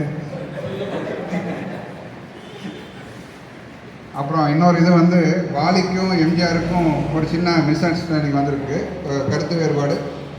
எம்ஜிஆர் சொன்னாரம்மா, படத்தில் உன் பேரே வராத மாதிரி பண்ணிடுவேன் அப்படின்னா வாலிக்கிட்ட சொல்லியிருக்காரு. வாலி சொன்னாரம்மா, முடியவே முடியாது, உங்களால் முடிஞ்சால் பண்ணி பாருங்க அப்படின்னு. அப்புறம் என்னென்னு பார்த்தா கடைசியில் படத்து பேர் உலகம் சுற்றும் வாலிபன். ஸோ வாலிங்கிற பேர் இல்லாமல் படமே வர முடியாத அளவுக்கு பண்ணிட்டாங்கன்னு சொல்லிட்டு, அப்புறம் நூல் வெளியீட்டு விழா இப்போ கொஞ்சம் முன்னாடி நடந்தது. திருப்பூருக்கு ரொம்ப அவசியமான நூல் இந்த நூலும் சரி, இதை விட அந்த நூலும் திருப்பூருக்கு ரொம்ப அவசியமான ஒன்று. அப்புறம் அவர் ஐயா பேசும்போது சொன்னாங்க, பீஸா சாப்பிட்டேன் அடைச்சிக்கிச்சு, மேலே போனாலும் போயிருப்பேன்னு. கீழே போகலைன்னா அப்புறம் மேலே போக வேண்டியதான், கீழே போகாமல் போயிடுச்சுன்னா அப்புறம் மேலே போக வேண்டியதான். இதெல்லாம் என்னுடைய அப்சர்வேஷன் ஐயா, தப்பாக நினச்சிக்காதீங்க, எல்லாமே ஜோக்காக மட்டும் நினச்சிக்கோங்க, எல்லாமே சீரியஸாக எதாவது எடுத்துக்காதீங்க. அப்புறம் அவங்களே சொன்னாங்க, கிரவுண்டுக்கு வந்து நான் 7:30 மணிக்கு தான் வருவேன், ஆனால் 7:30 வரமாட்டாங்க. நானும் போயிருக்காங்க, 7:30 மணிக்கு மேலே வருவார், 7:30 வரமாட்டார்.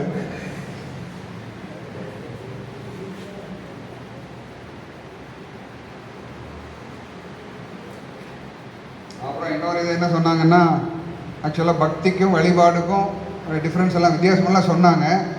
ஆக்சுவலாக அதுக்கு எனக்கு தெரிஞ்ச ஒரு இது சொல்கிறேன். இறைவனுக்கு காணிக்கை கொடுத்தால் நீ பக்தன், இல்லாதவனுக்கு காணிக்கை கொடுத்தால் நீயே இறைவன். சின்ன ஹைக்கு. அப்புறம் இன்னொரு இது சொன்னார் அவங்க, இந்த தர்மம் செஞ்சால் கடவுளே வருவார், நம்மக்கிட்ட வருவார் அப்படிங்கிறத அவங்க சொன்னாங்க. தான தர்மம் செஞ்சால் கடவுளே நம்மக்கிட்ட வருவார்னு. இதுக்கு நல்ல உதாரணம் எனக்கு தெரிஞ்சு, கர்ணன் கிட்ட வந்து கடவுளே வந்து கடைசியில் கேட்குறாருல. ஸோ கர்ணன் அவ்வளோ தான தர்மம் பண்ணதுனால தான் கடவுளே வந்து கர்ணன் கிட்ட யாசகம் கேட்குறாரு, உன்னை நீ செஞ்ச புண்ணியத்தை எல்லாம் கொடுன்னு கடவுளே கேட்குற அளவுக்கு இருக்குன்றது அவங்க சொன்னதுலேருந்து நான் எடுத்துக்கிட்ட ஒரு பாயிண்ட்டு. ரெண்டாவது என்னென்னா, இன்னும் 2-3 ஜோக்ஸு மறுபடியும் பேசுகிறத பற்றியே பேசலான்னு தான் யோசிச்சுட்டு வந்திருந்தேன். ஒருத்தர் வந்து டெய்லி ராமாயண சொற்பொழிவு கேட்குறதுக்கு ரெகுலராக போயிருக்கார். கொஞ்சம் பெருசாக படிக்காதவர், டெய்லி ஈவினிங் போயிட்டு வருவார். வீட்டுக்கு வந்தால் அந்த அம்மா என்ன சொன்னாங்கன்னு கேட்டால் அவரால் திருப்பி சொல்ல முடியாது. ஆனால் டெய்லி அந்த ராமாயண சொற்பொழிவுக்கு போயிட்டு வந்திருக்காரு. கடைசியாக அப்புறம் அந்த அம்மா சொன்னாங்களாம், ஒரு 10 நாள் போனதுக்கப்புறம் அந்த சாணி அல்ற கூடையில் போய் தண்ணி எடுத்துகிட்டு வர சொல்லியிருக்காங்க, தோட்டம் இல்லை. அவர் அந்த கூடையில் வரும்போது தண்ணி பூராமே சிந்திகிட்டே வந்துருக்கு, ஒரு சைடாக சிந்திகிட்டே வந்துருச்சு. 4-5 தடவை எடுத்துகிட்டு வந்திருக்காரு. திருப்பி எடுத்துகிட்டு வந்தோன்னா இது தண்ணி கொண்டு வரவே முடியல. இப்போ அந்த அம்மா சொன்னாங்களாம், நீங்கள் போய் கேட்டு வந்த லட்சணம் இதுதான், இப்படி தான் இருக்குன்னு. அவர் சொன்னாராம், நீ சொல்கிறது கரெக்ட் தான், ஆனால் 2 விஷயம் கவனிச்சியா? ஒன்று, கூட சுத்தமாச்சு. 2வது, எல்லா செடிக்கும் தண்ணி ஊற்றியாச்சு, கூடையும் சுத்தமாகிடுச்சு அப்படின்னு சொல்லி சொன்னாராம். அதாவது அந்த ஆன்மீக நிகழ்வுகள் கேட்கும்போது மனசாவது நம்மளுக்கு சுத்தமாகும் அப்படிங்கிறதுக்காக ஒரு இது. இன்னொரு பேச்சாளரை வந்து ஒரு கல்யாண வீட்டில் பேசுகிறதுக்கு கூப்பிட்ருக்காங்க. காலையில் ஒரு 10:30 மணிக்கு மேலே ஆரம்பிச்சிருக்கார். முகூர்த்தமெல்லாம் முடிஞ்சு பேச ஆரம்பித்து ஒரு மணி நேரம் நல்லா பேசிட்டு முடிக்க போகும்போது ஒருத்தர் வந்தார். சார் இன்னும் கொஞ்சம் நேரம் பேசுங்களேன் அப்படின்னு. சரி நம்ம பேச்சு பிடிச்சிருக்கு போல இருக்குது அப்படின்ட்டு மறுபடியும் ஒரு 10 நிமிஷம் பேசியிருக்கார். பேசி முடியும் போது மறுபடியும் வந்தார் அந்த பேச்சாளர், அந்த ஆடியன்ஸ் வந்தவர். சார் இன்னும் கொஞ்சம் நேரம் பேசுங்க அப்படின்ட்டு இருக்கார். நம்ம பேச்சு இந்த அளவுக்கு ரசிக்கிறாங்க போல இருக்குது அப்படின்னு நினச்சிட்டு மறுபடியும் ஒரு 5-10 நிமிஷம் பேசிட்டு முடிக்கும் போது மறுபடியும் வந்திருக்காரு. சார் இன்னும் கொஞ்சம் நேரம் பேசுங்கன்னா இவ்வளோ வெறித்தனமான ரசிகர் நமக்கு இருக்காங்களா அப்படின்னு நினச்சி அவர் கொஞ்சம் இன்வால்வ்டாக பேச ஆரம்பிச்சதுக்கப்புறம் பார்த்தீங்கன்னா ஒரு 5 நிமிஷத்தில் வந்துட்டார். அவரே வந்து சார் போதும் நிறுத்திங்க, அப்போ வரைக்கும் எல்லாம் ரெடி ஆயிடுச்சு, பேசின வரைக்கும் போதும்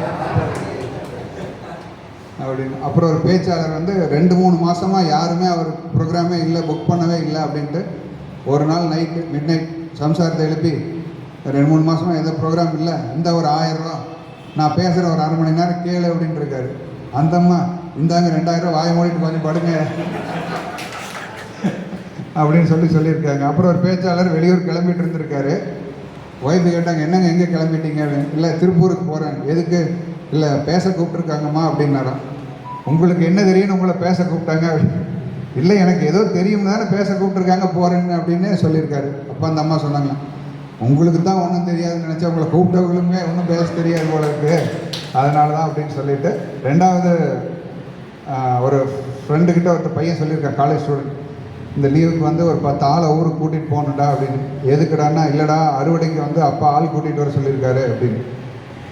அதுக்கு ஃப்ரெண்டு சொல்லியிருக்கான், எதுக்குடா 10 ஆள், நீ ஒருத்தனே 10 தானே, ஏன்டா என்னடா பேசுகிற, எப்படிடா 10 பேர் இது, நீ தான் பேசி அறுத்துருவே வச்சு அப்படின்னா நான் பையன்.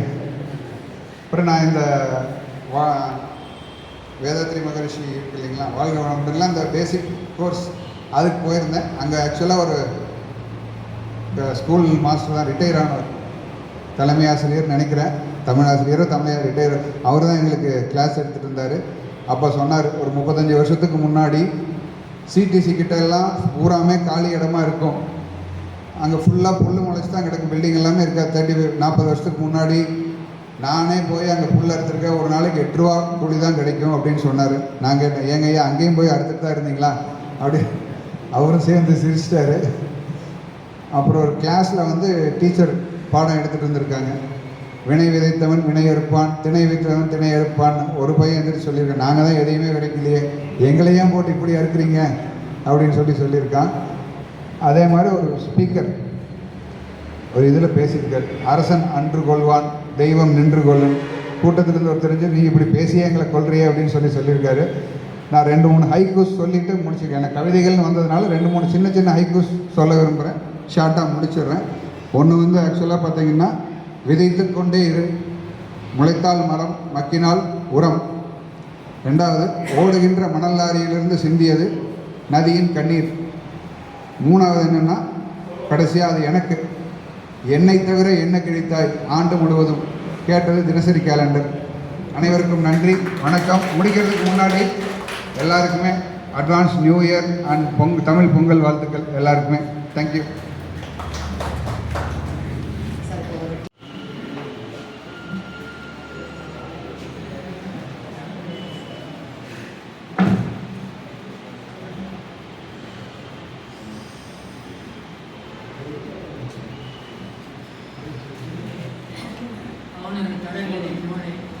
அறிமுகம் செய்ய வந்திருக்கும் நண்பர் மதுராந்தன் அவர்களுக்கு கொண்டாடி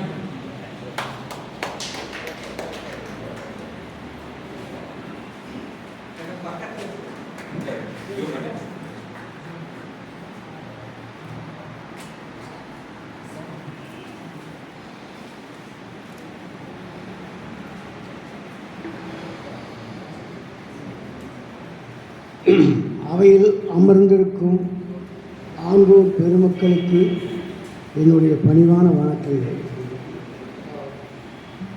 அவன் ஒரு தொடர்கதை என்ற இந்த புத்தகத்தின் உருவத்தை பாருங்கள். இது எத்தனை நாளில் படித்து முடிக்கலாம். இது ஒரு இளைஞர்களுக்காக ஒரு முதியவரால் எழுதப்பட்ட நாவல். வாசிக்க தொடங்கினால் கீழே வைக்க மனசு வராது. அவ்வளவு அருமையான உரையாடல்கள், ரசிக்க வேண்டிய காட்சிகள். மிகவும் கஷ்டப்பட்டு ஓராண்டு காலமாக உழைத்து இந்த புத்தகத்தை உருவாக்கி இருக்கிறார். இதில் பல சுவாரஸ்யமான நிகழ்ச்சிகள் உண்டு. ஆனால் அவைகளை தனித்தனியாக இங்கே உரைக்க முடியாது. ஒரு மனிதனுக்கு குழந்தை பிறக்கிறது என்று வைத்துக் கொள்ளுங்கள். அந்த குழந்தை நல்ல குழந்தையாக கைகால் மற்ற உறுப்புகள் நன்றாக இருந்தால் அதே ரொம்ப அழகாக இருக்கிற அப்பா நாட்டு இருக்குது அம்மா நாட்டு இருக்குதுன்ட்டு சொல்லி எல்லாம் கொஞ்சுவாங்க.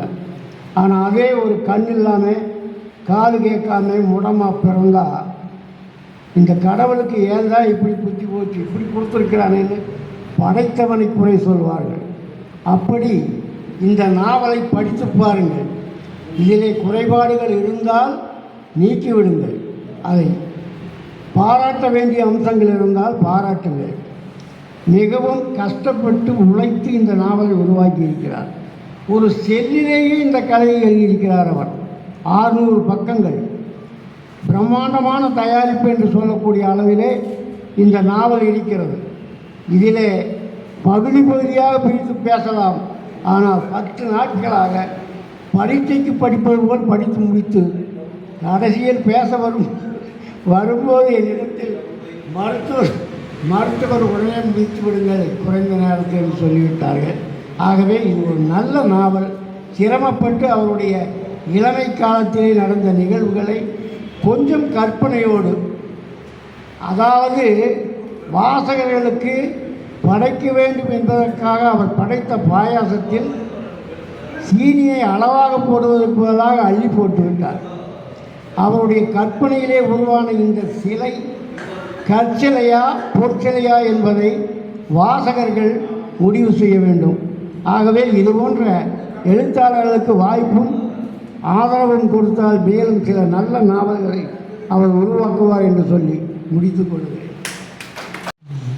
இதில் எல்லா இடத்துலையுமே இந்த காதல் கதையோடு சேர்த்து என்ன கொண்டு போகிறாருன்னா, நிறைய இலக்கியங்களில் திருக்குறளில் சங்க இலக்கியம் கணக்கு எல்லாத்தையும் இந்த மேற்கோள் காட்டி இது ரொம்ப சுவாரஸ்யமாக கொண்டு போகிறாரு. அந்த பையன் வந்து ரொம்ப படிச்சிருக்கிறான். ஆனால் ஒரே ஒரு என்னன்னா, இவர் 15 வயது குழந்தைகளுடைய காதலை பற்றி எழுதாரு. இவருடைய பள்ளி வாழ்க்கை 650 பக்கம் வந்து அவருடைய பள்ளி வாழ்க்கை தான். இன்னொரு பள்ளி வாழ்க்கை ஒன்று எழுதுனாருன்னா இன்னொரு 2000 பக்கம் வந்துடும் நினைக்கிறேன். ஆனால் எல்லா இடத்துலையுமே ஒரு உதாரணம் காட்டுறது, அவங்க உரையாடலாம் நீங்களே படித்து புரிஞ்சுக்குங்க. அது இந்த சபையில் சொன்னால் நீங்கள் மறுபடியும் படிக்க மாட்டீங்க. அதனால் நீங்கள் படித்து புரிஞ்சுக்குங்க.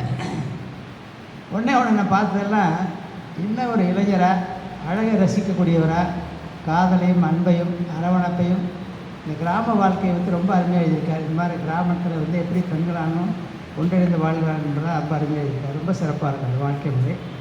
ரொம்ப அவங்களுடைய வீட்டினுடைய திருமண விழாவில் கலந்து கொண்டு வாழ்த்துறையெல்லாம் வழங்கினோட கடைசியில் இவர் நாகரிகப்பேட்டை கிருஷ்ணன் அவர்கள் நன்றி உரை கூற போனாரா.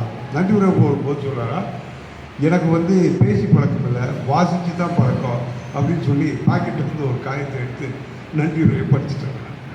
ஏன்னா அவர் நாதஸ்வர கலைஞர் இல்லைங்களா, அதனால் வாசித்து தான் பழக்கம்.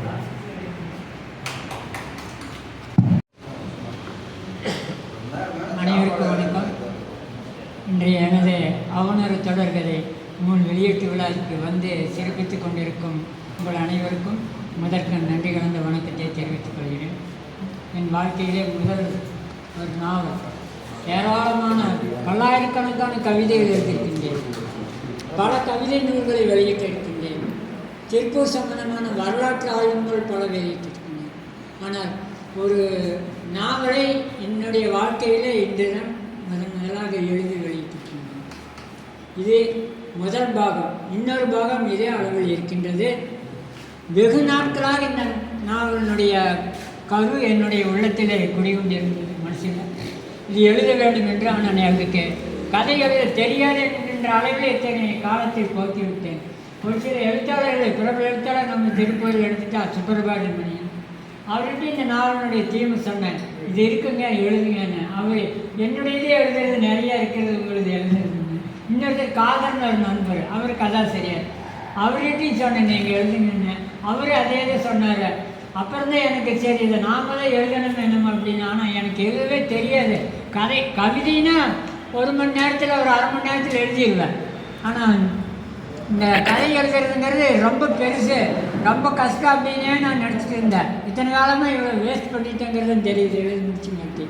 ஏன்னா அது மனசில் இருந்தது, எழுத வேண்டிய ஒரு நிர்பந்தம் வந்தது. எப்போ எழுதுறது என்னங்கிறது தெரியாமல் இருந்தபோது ஒரு சமயம் எனக்கு ரோட்டில் ஒரு ஆக்சிடெண்ட் ஆகி கையிலையும் இடுப்புலையும் அடிபட்டு 2 மாதம் வீட்டிலேயே படுத்திருக்க வேண்டிய நிலை.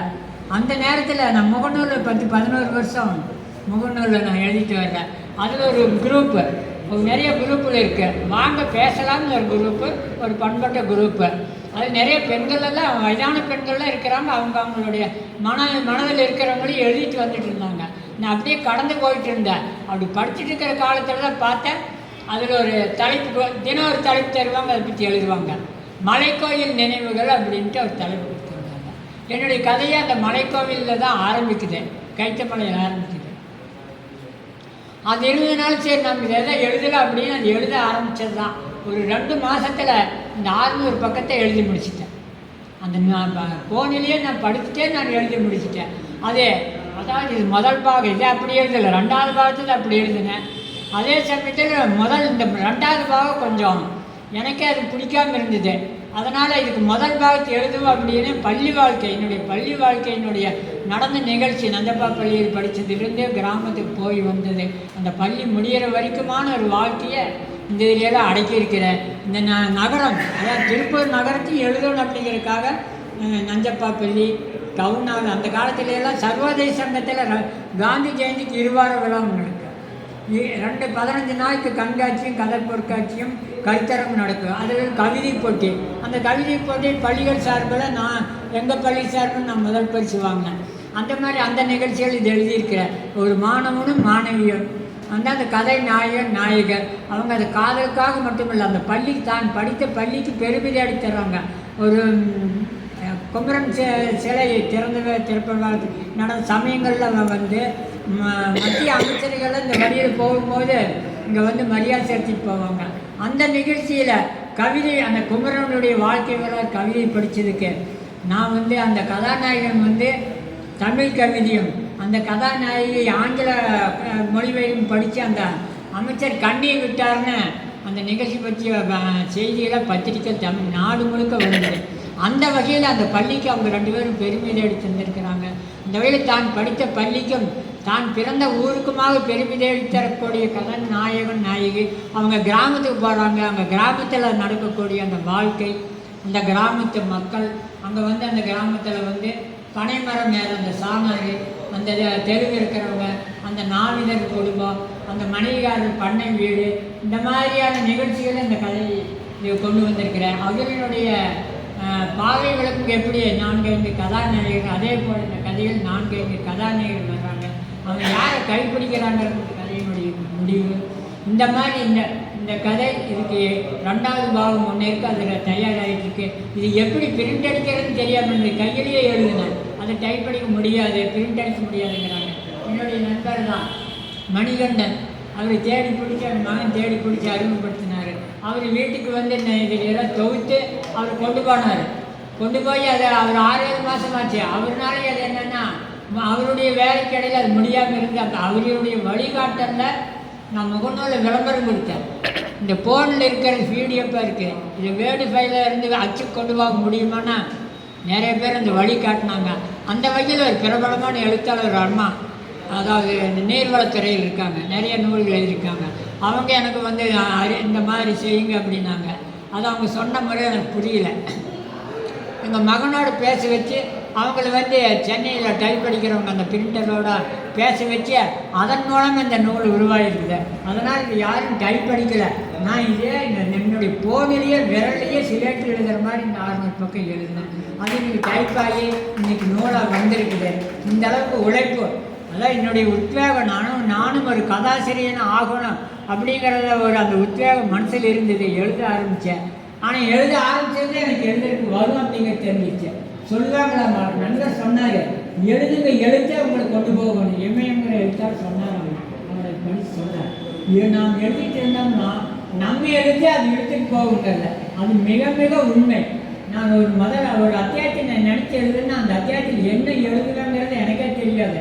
ஆனால் எழுதிட்டு போகும்போது அந்த எழுத்தே அதுக்கப்புறம் என்னென்ன எழுதணும் அப்படிங்கிறத அப்படியே கொண்டு போகுது. அந்த வகையில் எழுதுறதா எனக்கே நான் இதை பார்த்தானே எனக்கு பிரமிப்பாச்சு.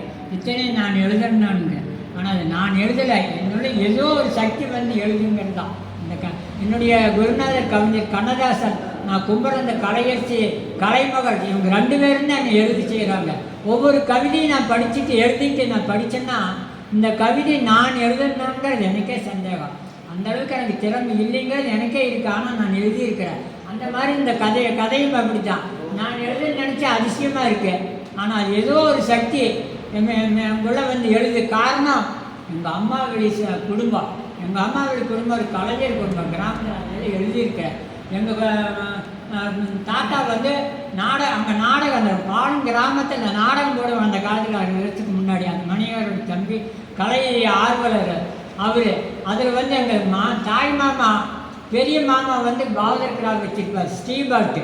இன்னொரு மாமா ஸ்கவுட்டாக இருப்பார், அவர் கதாநாயகர் ராஜபாட்டு. இவங்க அந்த குடும்பத்தில் நான் பிறந்தேன். அதே மாதிரி எங்கள் தாத்தா பபூன் கோமாளி வேஷம் போடுவார். அந்த நாடகத்துலேயே அந்த ஊரில் இந்த மாமா குடும்பம் தான் நாடகத்தில் இருக்கும். அதே மாதிரி எங்கள் அம்மா வந்து அங்கே ஏதோ ஒரு பூப்படிக்க போவாங்க, அதில் பாட்டு பாடுவாங்க. எங்கள் அம்மானா அந்த ஊரில் அதாவது ஒப்பாரி பாட்டு, தாலாட்டு பாட்டு, இந்த மாதிரி பாட்டுகள்லாம் பாடுவாங்க. அவங்க படிப்பறி கிடையாது. கொஞ்சம் சந்தைக்கு போனால் புத்தகம் வாங்கிட்டு வருவாங்க. நான் படித்து சொல்லுவேன். அந்த ஓலைக்கா கொண்டையில் ஒரு கோட தாளம்பு அப்படிங்கிறது அந்த பாட்டு ரொம்ப பெரிய பாட்டு. அந்த பாட்டை சொல்லி எனக்கும் அது மனப்பாடம் ஆயிடுச்சு. அந்த பாட்டெல்லாம் அவங்க கிராமத்தில் பாடிட்டு போவாங்க. இந்த மாதிரியான குடும்பத்தில் பிறந்ததுனால எனக்கு அந்த இது வந்திருக்குன்னு நான் நினச்சிக்கிறேன். நான் அந்த கலை குடும்பத்தில் பிறந்த அந்த ஜீன் தான் எனக்கு இந்த எழுதக்கூடிய திறமை வந்திருக்குது. அதனால் அதே மாதிரி எங்கள் அப்பாவும் அந்த காலத்தில் சிங்கப்பூர் போனார். போயிட்டு வந்து கப்பலில் போயிட்டு வந்ததையெல்லாம் எங்கள் தாத்தா கங்கானே கூட்டிகிட்டு போனார் ஆளுகளை. அதெல்லாம் கதையாக சொல்லுவார். அதுதான் எனக்கு வரலாற்று ஆர்வம் வச்சிருக்கு. அதனால் எங்கள் குடும்பம் தான் என்னை எழுதுறதுக்கான ஒரு இதை தூண்டியிருக்கு. அவங்களுக்கெல்லாம் இந்த நேரத்தில் நன்றி சொல்லி இந்த நிகழ்ச்சிக்கு இந்த நூலை நான் இங்கே இணை செயலாளராக இருக்கிறேன். இதில் வெளியிட்டு எனக்கு ஒரு பெருமை. டாக்டர்கிட்ட சொன்னேன், நம்ம இதிலேயே வெளியிட்டுலாம் அப்படின்னாரு. அதன் மூலம் இங்கே வெளியிட்டிருக்க இந்த பண்ணைக்கும் ஒரு பெருமை, எனக்கும் ஒரு பெருமை.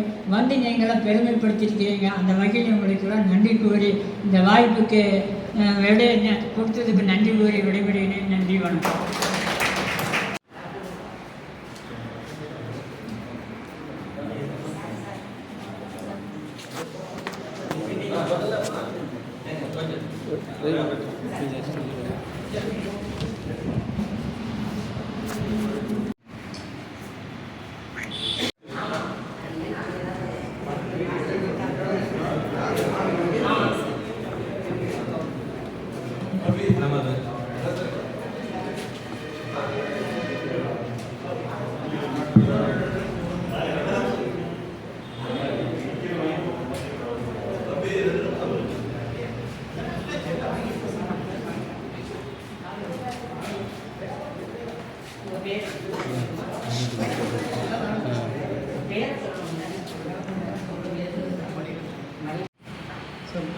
எல்லாருக்கும் இங்கே மதிய வணக்கம்.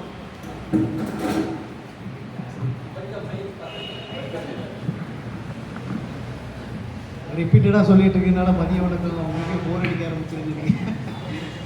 சார், இன்றைக்கி தான் நான் இங்கே ஃபஸ்ட்டு வந்திருக்கேன். நம்ம திருப்பூர் சிவதாசன் ஐயாவுக்கு வந்து அவருடைய நண்பர் மூலமாக, அவரோட மகன் மூலமாக எனக்கு அவர் ரொம்ப நாளாக எழுதிட்டு இருந்த புத்தகத்துக்கு வந்து யாரும் எதுவும் மதிப்பு பண்ண முடியாதுன்னு சொல்லியிருந்தாங்க. அவரோட சிறப்பு என்ன அப்படின்னா, நம்ம திருப்பூர் ஊர் பெயர் காரணம் வந்து ஒரு புத்தகத்தை எழுதுவார். திருப்பூர் பெயர் காரணம் நிறைய பேர் இங்கே தெரியுமான்னு தெரியல. இந்த ஊர் பேர் வந்து திருப்பூர் அப்படிங்கிற ஊர் தான் அவரோட விளக்கமாக அதில் அவரோட புத்தகத்தில் நான் படித்தது.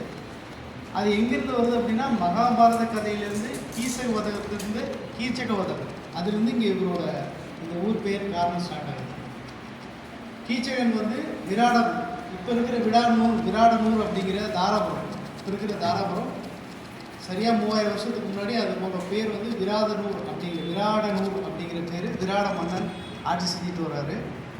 அவரோட மைத்துனன் யார் அப்படின்னா அவன் தான் கீச்சகன். ஸோ அந்த கீச்சகன் வந்து சமபலம் பொருந்திய ஆள் யாருக்கு அப்படின்னா பீமன், கிருஷ்ணனோட அண்ணன் பலராமன். இவங்க 2 பேருக்கு சமபலமான இவங்க 2 பேரில் யாரோ ஒருத்தர் தான் கீசகனை கொல்லவே முடியும். அப்படி இருக்கும்போது கீசகன் விராதனூரில் கொல்லப்படுறான். அப்போ மகாபாரத கதையில் சரியாக 12 வருஷம் வனவாசம் முடிஞ்சதுக்கப்புறம் 13வது வருஷத்தில் இவன் கொல்லப்படுறதை தெரிஞ்ச உடனேமே சகுனியும் துரியோதனன் இந்த 2 கேரக்டரும் வந்து கண்டுபிடிச்சிடுறாங்க, இந்த ஊரில் கண்டிப்பாக இந்த பஞ்சபாண்டவர்கள் ஒழிஞ்சு இருக்கணும். ஓகே, போருக்கு வந்து கரெக்டாக 12 வருஷம் முடிஞ்சு அந்த தேதி நாள் எதுவுமே தெரியாமல் வந்து நீ மறுபடியும் வனவாசம் போகணும், ஏன்னா வெளி உலகத்துக்கு நீ தெரிய ஆரம்பிச்சிட்ட. நாங்கள் சொன்ன 12 வருஷம் வனவாசத்துக்கு முடியறதுக்கு முன்னாடியே நீ வெளியே அரசாட்சி மன்னர்களுக்கு முன்னாடி தெரிய ஆரம்பிச்சிட்ட. அப்படின்றதுனால அவன் சொன்னது உடனே அர்ஜுனன் சொல்கிறான், சரியாக நீ சொல்லி 12 வருஷம் முடிஞ்சிருச்சு, இன்றைக்கி வந்து 12 வருஷம் முடிஞ்ச 13வது வருஷத்தோட முதல் நாள் அப்படின்னு தெரிய வருது அப்படின்னு சொல்கிறான் அர்ஜுனன். இந்த கதைக்கு என்ன ஒரு சின்ன ஹிண்ட் அப்படின்னா, திருப்பூர் அப்படிங்கிற ஊர் வந்து வரலாற்று காலத்தில் போர் வந்து ஒரே ஒரு நாளில் நம்ம எந்த போருமே இந்த பாகுபலியில் பார்க்குற மாதிரி இன்றைக்கி சண்டை அப்படின்னா நாளைக்கு போய் ஸ்கெட்சு போட்டு சண்டை எல்லாம் போட மாட்டாங்க. நமக்கு 12 வகையான திணைகள் இருந்தது. அந்த 12 வகையான திணை வழியாக தான் நம்ம எப்போவுமே சண்டை போடுவோம். அப்படின்னா ஆணிரை கவர்தல், வஞ்சி காஞ்சி, நொச்சி ஒழுங்கை, வெச்சி கரந்தை, வஞ்சி காஞ்சி, நொச்சி ஒழுங்கை, தும்பை வாகை, பாடான் பொதுவியல், கைக்கிளை பெருந்திணை. அப்போது இதில் முதல் 10 திணைகள் பார்த்திங்கன்னா புறத்திணைகள் வரும், கைக்கிளை பெருந்திணைகள் வந்து அகத்திணை வரும். இது தெளிவாக அவரோட நூலில் வந்து தெளிவாக எழுதியிருப்பார். இந்த திணைகள் வந்து எப்படி வருது, நம்ம ஊர் நொய்யல் ஆறு வந்து இதுக்கு முன்னாடி பேர் காஞ்சி மகாநதி அப்படிங்கிற அந்த பேர் ஏன் வந்தது அப்படின்னா, ஒரு மன்னன் வந்து ஆணிரைகளை கவர்ந்து செல்லுதல், அந்த கவர்ந்து செல்ல ஆணிரைனா நம்ம ஆடு மாடுகள் இதை வந்து மீட் எடுக்கிறது தான் வந்து அந்த கால போர் முறைகளில் எந்த ஒரு செயல் செய்ய போனாலும் அவங்க வந்து ஒரு பூச்சூடி ஒரு செயல் செய்கிறாங்க. அதுக்காக தான் இந்த 12 வகையான பூ வச்சுருக்காங்க. அதில் காஞ்சி பூ அப்படிங்கிறது என்ன அப்படின்னா, அவங்க கடத்திட்டு போன மாடுகளை திரும்ப மீட் எடுக்கிறதுக்கு நான் ஜெயிச்சு வர்றேன் அப்படிங்கிறது காட்டுறது தான் காஞ்சி பூ அப்படிங்கிற பூவை சூடி வந்து ஜெயிக்கிறேன். அந்த பெயர் காரணம் கொண்டு தான் இங்கே காஞ்சிமா நதின்னு நொய்யல் நதி சொல்லியிருக்காரு. இந்த மாதிரி சிறப்பான தகவல்கள் வந்து அவரோட புத்தகத்தில் எழுதியிருக்கார். எனக்கு அது ரொம்ப பிடிச்சிருந்தது. அப்போ அவரோட மகன் வந்து இந்த மாதிரி எங்கள் அப்பா எழுதியிருக்காரு, ஒரு புத்தகம் எழுதியிருக்காரு, அதை வந்து பதிப்பிக்கவே முடியல அப்படின்னு சொன்னார். ஸோ நம்ம எல்லாமே வாய்மொழியாக செயல்மொழியாக வந்து பேசுகிற தமிழை டெக்னிக்கலாக தொழில்நுட்பமாக எப்படி மேலே கொண்டு வரது அப்படிங்கிறது. இப்போ நிறைய அட்வான்ஸ் டெக்னாலஜி வந்திருந்தாலும் அவர் சொந்தமாக ஒரு ஃபோனில் ஸ்கிரிபிளிங்கிற ஆப்ஷன் ஒன்று இருக்குது, கீபோர்டில் டைப் பண்ணலாம் இல்லைன்னா ஸ்கிரிபிள் பண்ணலாம் அப்படிங்கிற ஒரு ஆப்ஷன் இருக்குது. இது எல்லாருமே யூஸ் பண்ண கற்றுக்கணும். ஜஸ்ட் வாய்ஸ் கமெண்ட் கொடுத்தாலே அது தமிழ் எழுதுது. ஒருத்தர் படுத்துக்கிட்டே ஒரு சின்ன கேப், இவ்வளோ பெரிய கேப்பில் ஒவ்வொரு வார்த்தையை எழுதுறதுக்கு கிட்டத்தட்ட ஒரு நிமிஷம் 2 நிமிஷம் எடுத்துக்கலாம். அவர் 600 பக்கத்தையும் அந்த ஸ்கிரிபிளிங் பேட்லேயே எழுதி முடிச்சிருக்காருன்னா அவர் வந்து இந்த வயசுலையும் இளைஞனாகவே தான் இருக்கார். அவர் எழுதுன அந்த புத்தகத்தை பார்க்கும்போது எல்லாமே வந்து ஒரு ஆட்டோகிராஃப் படம் பார்த்த மாதிரி இருக்குது சார். மருத்துவரையா சொன்ன மாதிரி அவர் எல்லாமே ஒரு இளமை ரசம் தரும்புற மாதிரி தான் சொல்லியிருப்பார். அவர் ரொம்ப சாதாரணமான எளிய நடைமுறை இருக்கும் அவருடைய எழுத்தில். அதே போல் உரைநடையாக இல்லாமல் பேச்சு வழக்கில் சம்பாஷணைகள் மூலம் நம்ம கன்வர்சேஷன் மூலமாக ஒரு ஃப்ரெண்டு எப்படி பேசுகிறான், ஒரு ஃப்ரெண்டை ஒரு நண்பன் தன்னோட காதலியை பற்றி எப்படி வர்ணிப்பான், அவள் தன்னை காதலிப்பாளா காதலிக்க மாட்டாளா, அங்கே நடக்க சின்ன சம்பவங்கள், இந்த 10 பருவம்னு சொன்னார், டீனேஜ். ஸோ டீனேஜில் நடக்கிற ஸ்டோரியை அப்படி டிஸ்கிரைப் பண்ணியிருந்தார். ஸோ அது எனக்கு ரொம்ப பிடிச்சிருந்தது. இதை டெக்னிக்கலாக எப்படி கொண்டு வரன்னு முடிஞ்சுன்னா என்னால் முடிஞ்ச உதவியை அவருக்கு செஞ்சு கொடுத்துருந்தேன். அது ஒரு பதிப்பாக வந்திருக்கு. இப்போது அதுக்கு என்னோட நன்றியை தெரிவிச்சுக்கிறேன் அவர்கிட்ட. வரவேற்புரை வழங்கிய திரு கார்த்திகேயன் அவர்களுக்கும் மற்றும் தலைமை உரை ஆற்றிய ஐயா தவத்திரு சுந்தரராஜ அடிகளார் ஐயா அவர்களுக்கும், நோக்க உரை வழங்கிய மருத்துவர் ஐயா அவர்களுக்கும், தலைமை நிகழ்ச்சி உரை ஆற்றிய கவிஞர் அகரிஷி பாபா ஆலன் பாபா அவர்களுக்கும் மற்றும் கவிஞர் பெருமக்களுக்கும், பொங்கல் விழாவை பற்றி சிறப்பாக எடுத்துரைத்த தமிழ்ச்செல்வி ஆசிரியை அவர்களுக்கும், திருக்குறள் சிந்தனைகளை வாரி வழங்கிய ஆன்மீக சுடர் அஜந்தா நாராயணன் அவர்களுக்கும், தேசத்தின் ஆணிவேர் என்ற தலைப்பில் தேசப்பற்றும் புரட்சி கவி பாரதியாரை பற்றி பேசிய மோகன்ராம் ஐயா அவர்களுக்கும், நகைச்சுவை விருந்தே வாரி வழங்கிய ரகுபதி ஐயா அவர்களுக்கும், பற்றற்ற பற்று மாயாவி மனோகரன் ஐயா அவர்கள் வழங்கியவர்களுக்கும், நூல் வெளியீடு செய்தவர்களுக்கும், நூல் பெற்றுக்கொண்ட அறிஞர் பெருமக்களுக்கும், நூல் மதிப்பை வழங்கிய மதுராந்தகம் ஐயா அவர்களுக்கும், ஏற்பை வழங்கிய சிவதாசன் அவர்களுக்கும், 2026 நாட்காட்டியை வழங்கிய மருத்துவர் ஐயா அவர்களுக்கும், அதை பெற்றுக்கொண்ட கார்த்திகேயன் அவர்களுக்கும், நிகழ்ச்சி தொகுப்பாளர் சாந்தி அவர்களுக்கும், இந்த இலக்கிய பணியின் சார்பாக வாழ்த்துக்களையும் மாதம் நடக்கும் கூட்டத்தையும் அன்போடு அனைவரும் வருக வருக என வரவேற்று மகிழ்ச்சியோடு விடைபெற்றுக் கொள்கிறோம். நன்றி, வணக்கம். 6வது ஆண்டு சிறப்பான ஆண்டாகவும் மகிழ்ச்சி மிக்க ஆண்டாகவும் விளங்க உங்களை தமிழ் இலக்கிய பணியின் சார்பாக வாழ்த்துகின்றோம், வணங்குகின்றோம். நன்றி.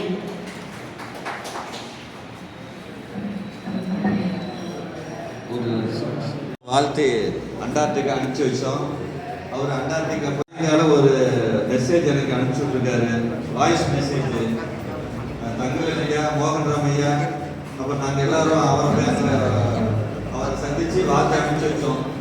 நம்முடைய வாழ்த்துக்களோடு சென்று அவருடைய பொருளை மணி 6:46 நிமிடம் 7 மணிக்கு அர்ஜென்டினாவை விட்டு கப்பல் அண்டார்டிகாவை நோக்கி புறப்படுகிறது. புறப்படும் தகவலை வீடியோவை உங்களுக்கு 10 நிமிடங்கள் கழித்து அனுப்பி வைக்கிறேன். நான் மட்டும் செல்லவில்லை, என் மனைவி மட்டும் செல்லவில்லை, உங்கள் அன்பு, மருத்துவரோட அன்பு, இவைகளெல்லாம் சுமந்து கொண்டு சென்று கொண்டிருக்கிறோம். நன்றி, வணக்கம்.